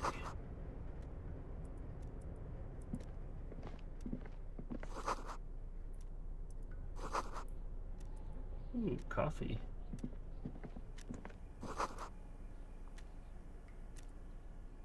An imposing combination of a punch clock and a payphone is looking down at you from the wall. A note on the side says, "Tokens unavailable due to strike. Use change." Okay, I guess we'll need one of those cards to leave. What's this? A fume. Okay, we'll take a look at that. On second glance, someone has forgotten to properly close one of the drawers. It's unfortunate for the Union to just leave their paperwork lying around like this. The drawer opens smoothly. Inside is a well-organized selection of brown folders, hundreds of documents containing logistical data. Two kinds of transactions stand out. Materials coming into Revachol from the outside world, from Muindi, Grad, and even Ilmara, and the same materials being handed over to companies inside Revachol. Kuron, Coal City, La Delta, and Jamrock are listed among the many districts where the imports are being sold. Okay. It's hard to make sense of this thicket of company names, dates, quantities, and percentages. You try to focus, but the lines are getting blurry.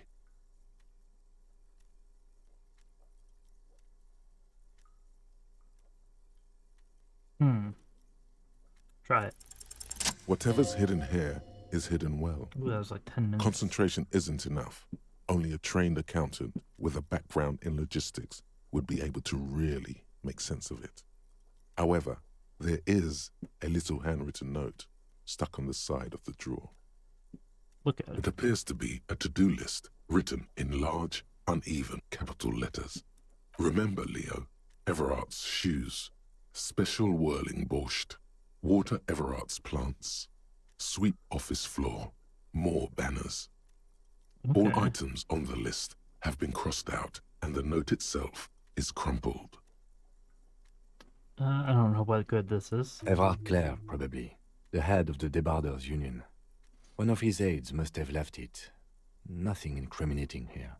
The special borscht seems a bit odd in the list. Special whirling borscht. Take another. Remember, Leo, Everard's shoes. All items on the drawer slides. Special borscht.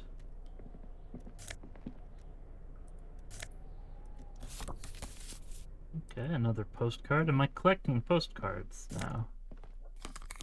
Well, heck yeah. Okay, let's look at our new glasses. Visual calculus. Electric.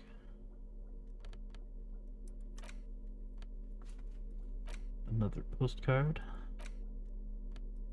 I can actually sell that for more than I thought.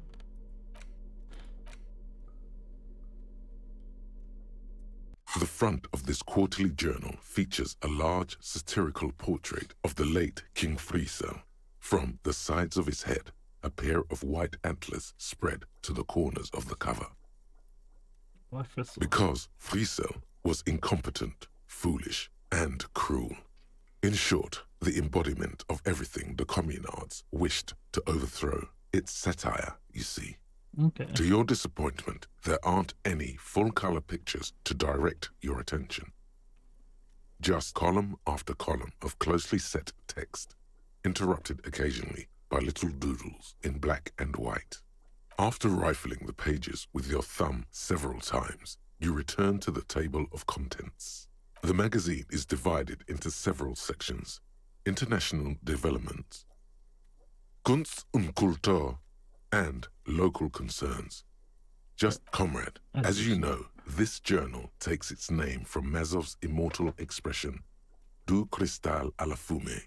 This was his way of describing the way the rigid, crystalline structures of capitalist ideology turn to smoke under communism.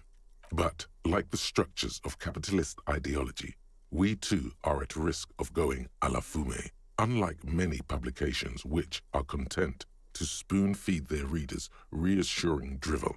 La Fumée is committed to telling the radical truth, even when that truth may drive away potential subscribers. Only 4 issues in, and it sounds like they've already alienated their readership. So please, if you value our radical Mazovian perspective on contemporary politics, culture, and international affairs, please consider subscribing today. Yours in struggle, the editors. The Communist What do Museum you expect? magazine. It was laying around the office of the Debarders Union. They're probably bankrolling the thing. You flip back to the front of the magazine. The table of contents unfolds before you. What are local concerns? Unsurprisingly, much of this section is taken up with articles declaring unqualified support for the dock workers' strike. You skim the headlines. Paint the harbor red and white. Martinez tames the wild pines. A city in revolt. First we take Martinez, then we take La Delta. Finally, there's a brief article by the writer, G. Martin, accusing the owner of the Cape Side apartments of illegally attempting to evict certain communist tenants simply for not having paid their rent. Oh, okay.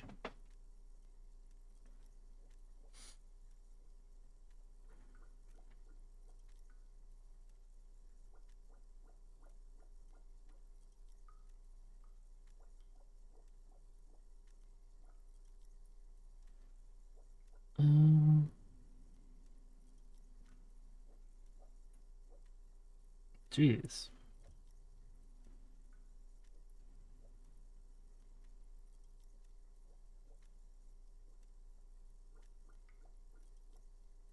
Yeah, I guess. According to these editorials, there can be no accommodation with the forces of international capital or their mucilaginous allies in the coalition. Judging from the context, it's something very large and fundamental. You should probably know about it already, honestly. You flip back to the front of the magazine.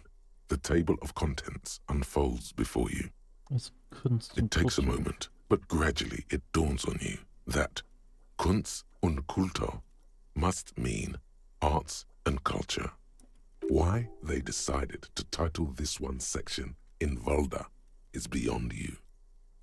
As you leaf through this section, you come across several reviews of recent radio plays, as well as a brief artist spotlight featuring a local artist identified only as CS. Cindy the Skull. The main feature, though, is a long essay titled Tip Top Tournée, a critical Mazovian perspective. The Tip Top Tournée is an inter-Isolari racing series, mostly known for its high speeds, ludicrous sponsorship deals, and high death toll. In Revachol, it's held quadrennially on the prestigious Zero Carousel racing circuit. Let's read CS's profile. This so-called artist spotlight is really just a brief Q&A, made all the briefer by the subject's evident hostility to her interviewer. You flip back to the front. Yeah, let's put it away. Wasting time.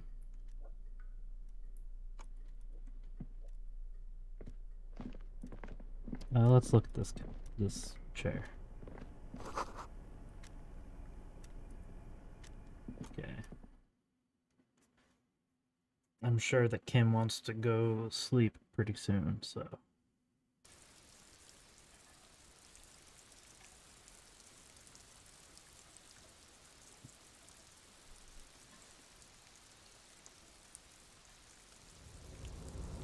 Oh yeah, what did this actually do for us? Rhetoric. Okay, that's not bad.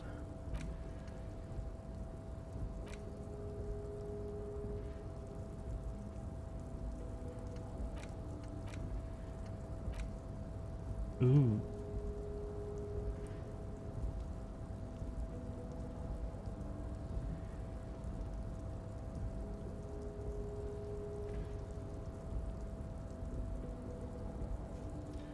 Yeah, maybe we'll try that.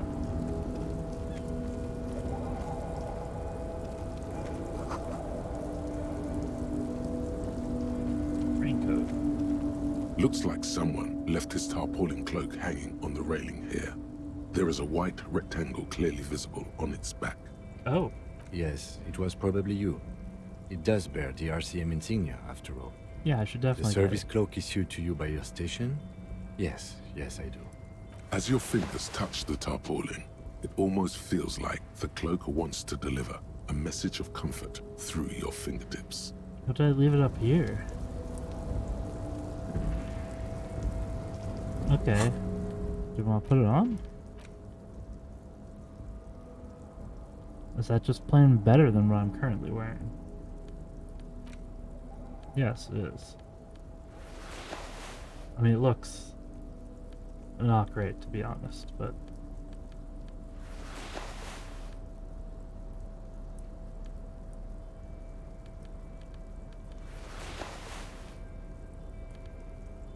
But it does give me more shivers, so...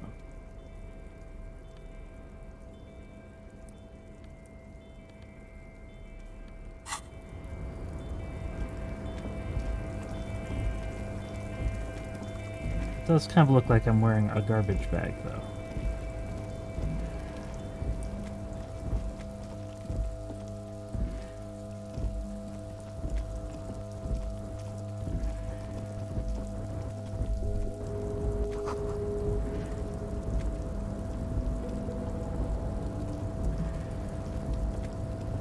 Oh, what did Kim just say? I don't even know.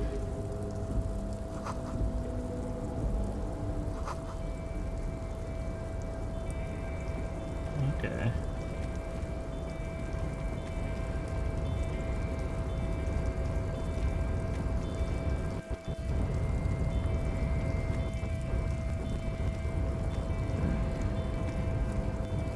What's this? Awesome. Whale Fjord.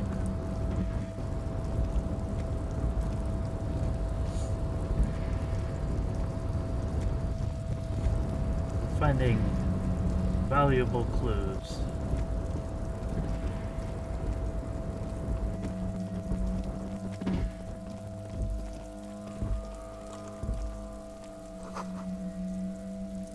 All the cigarette butts.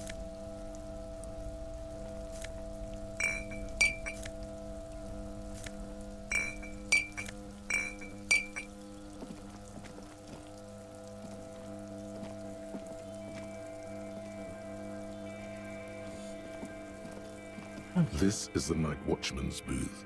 The name on the door reads, Rene Arnaud. Oh, it's that dude. Listen, it's okay to take a few minutes to yourself. Sit down and have a breather. Yeah, if you must. But please hurry. We are pretty easy to spot up here. Nothing incriminating catches your eye. The cabinets are clean and their sparse contents meticulously organized. There's a framed photograph. It's a black and white photo of a young couple out in a street fair. The man, Rene, is dressed in a Royal Carabinier uniform. The girl is young and very pretty.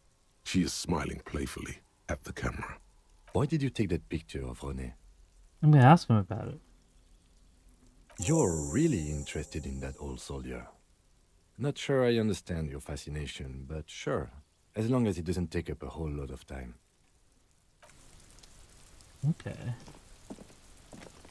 So here we can go... Can we go down? I guess not. Those stairs are pretty busted.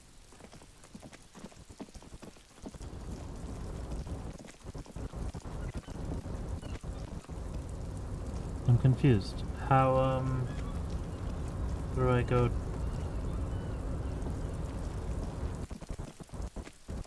Do I go talk to this dude I need to talk to?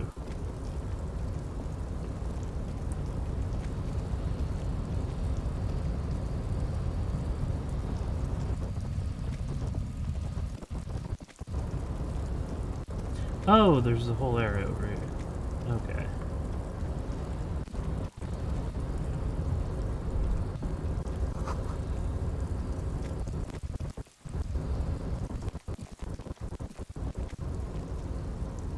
Oop. Mine.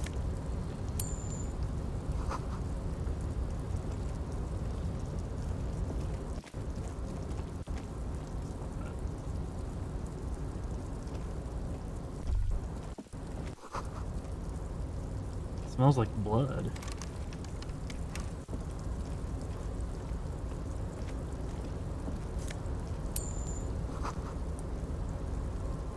Okay.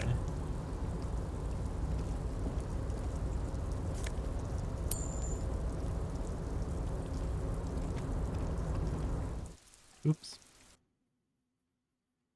I didn't realize there was a door I was entering.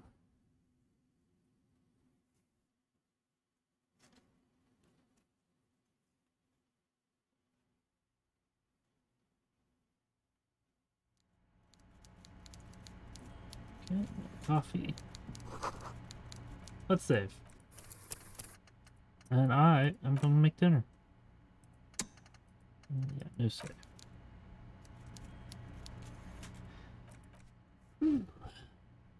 Cool. Thanks for hanging. Later.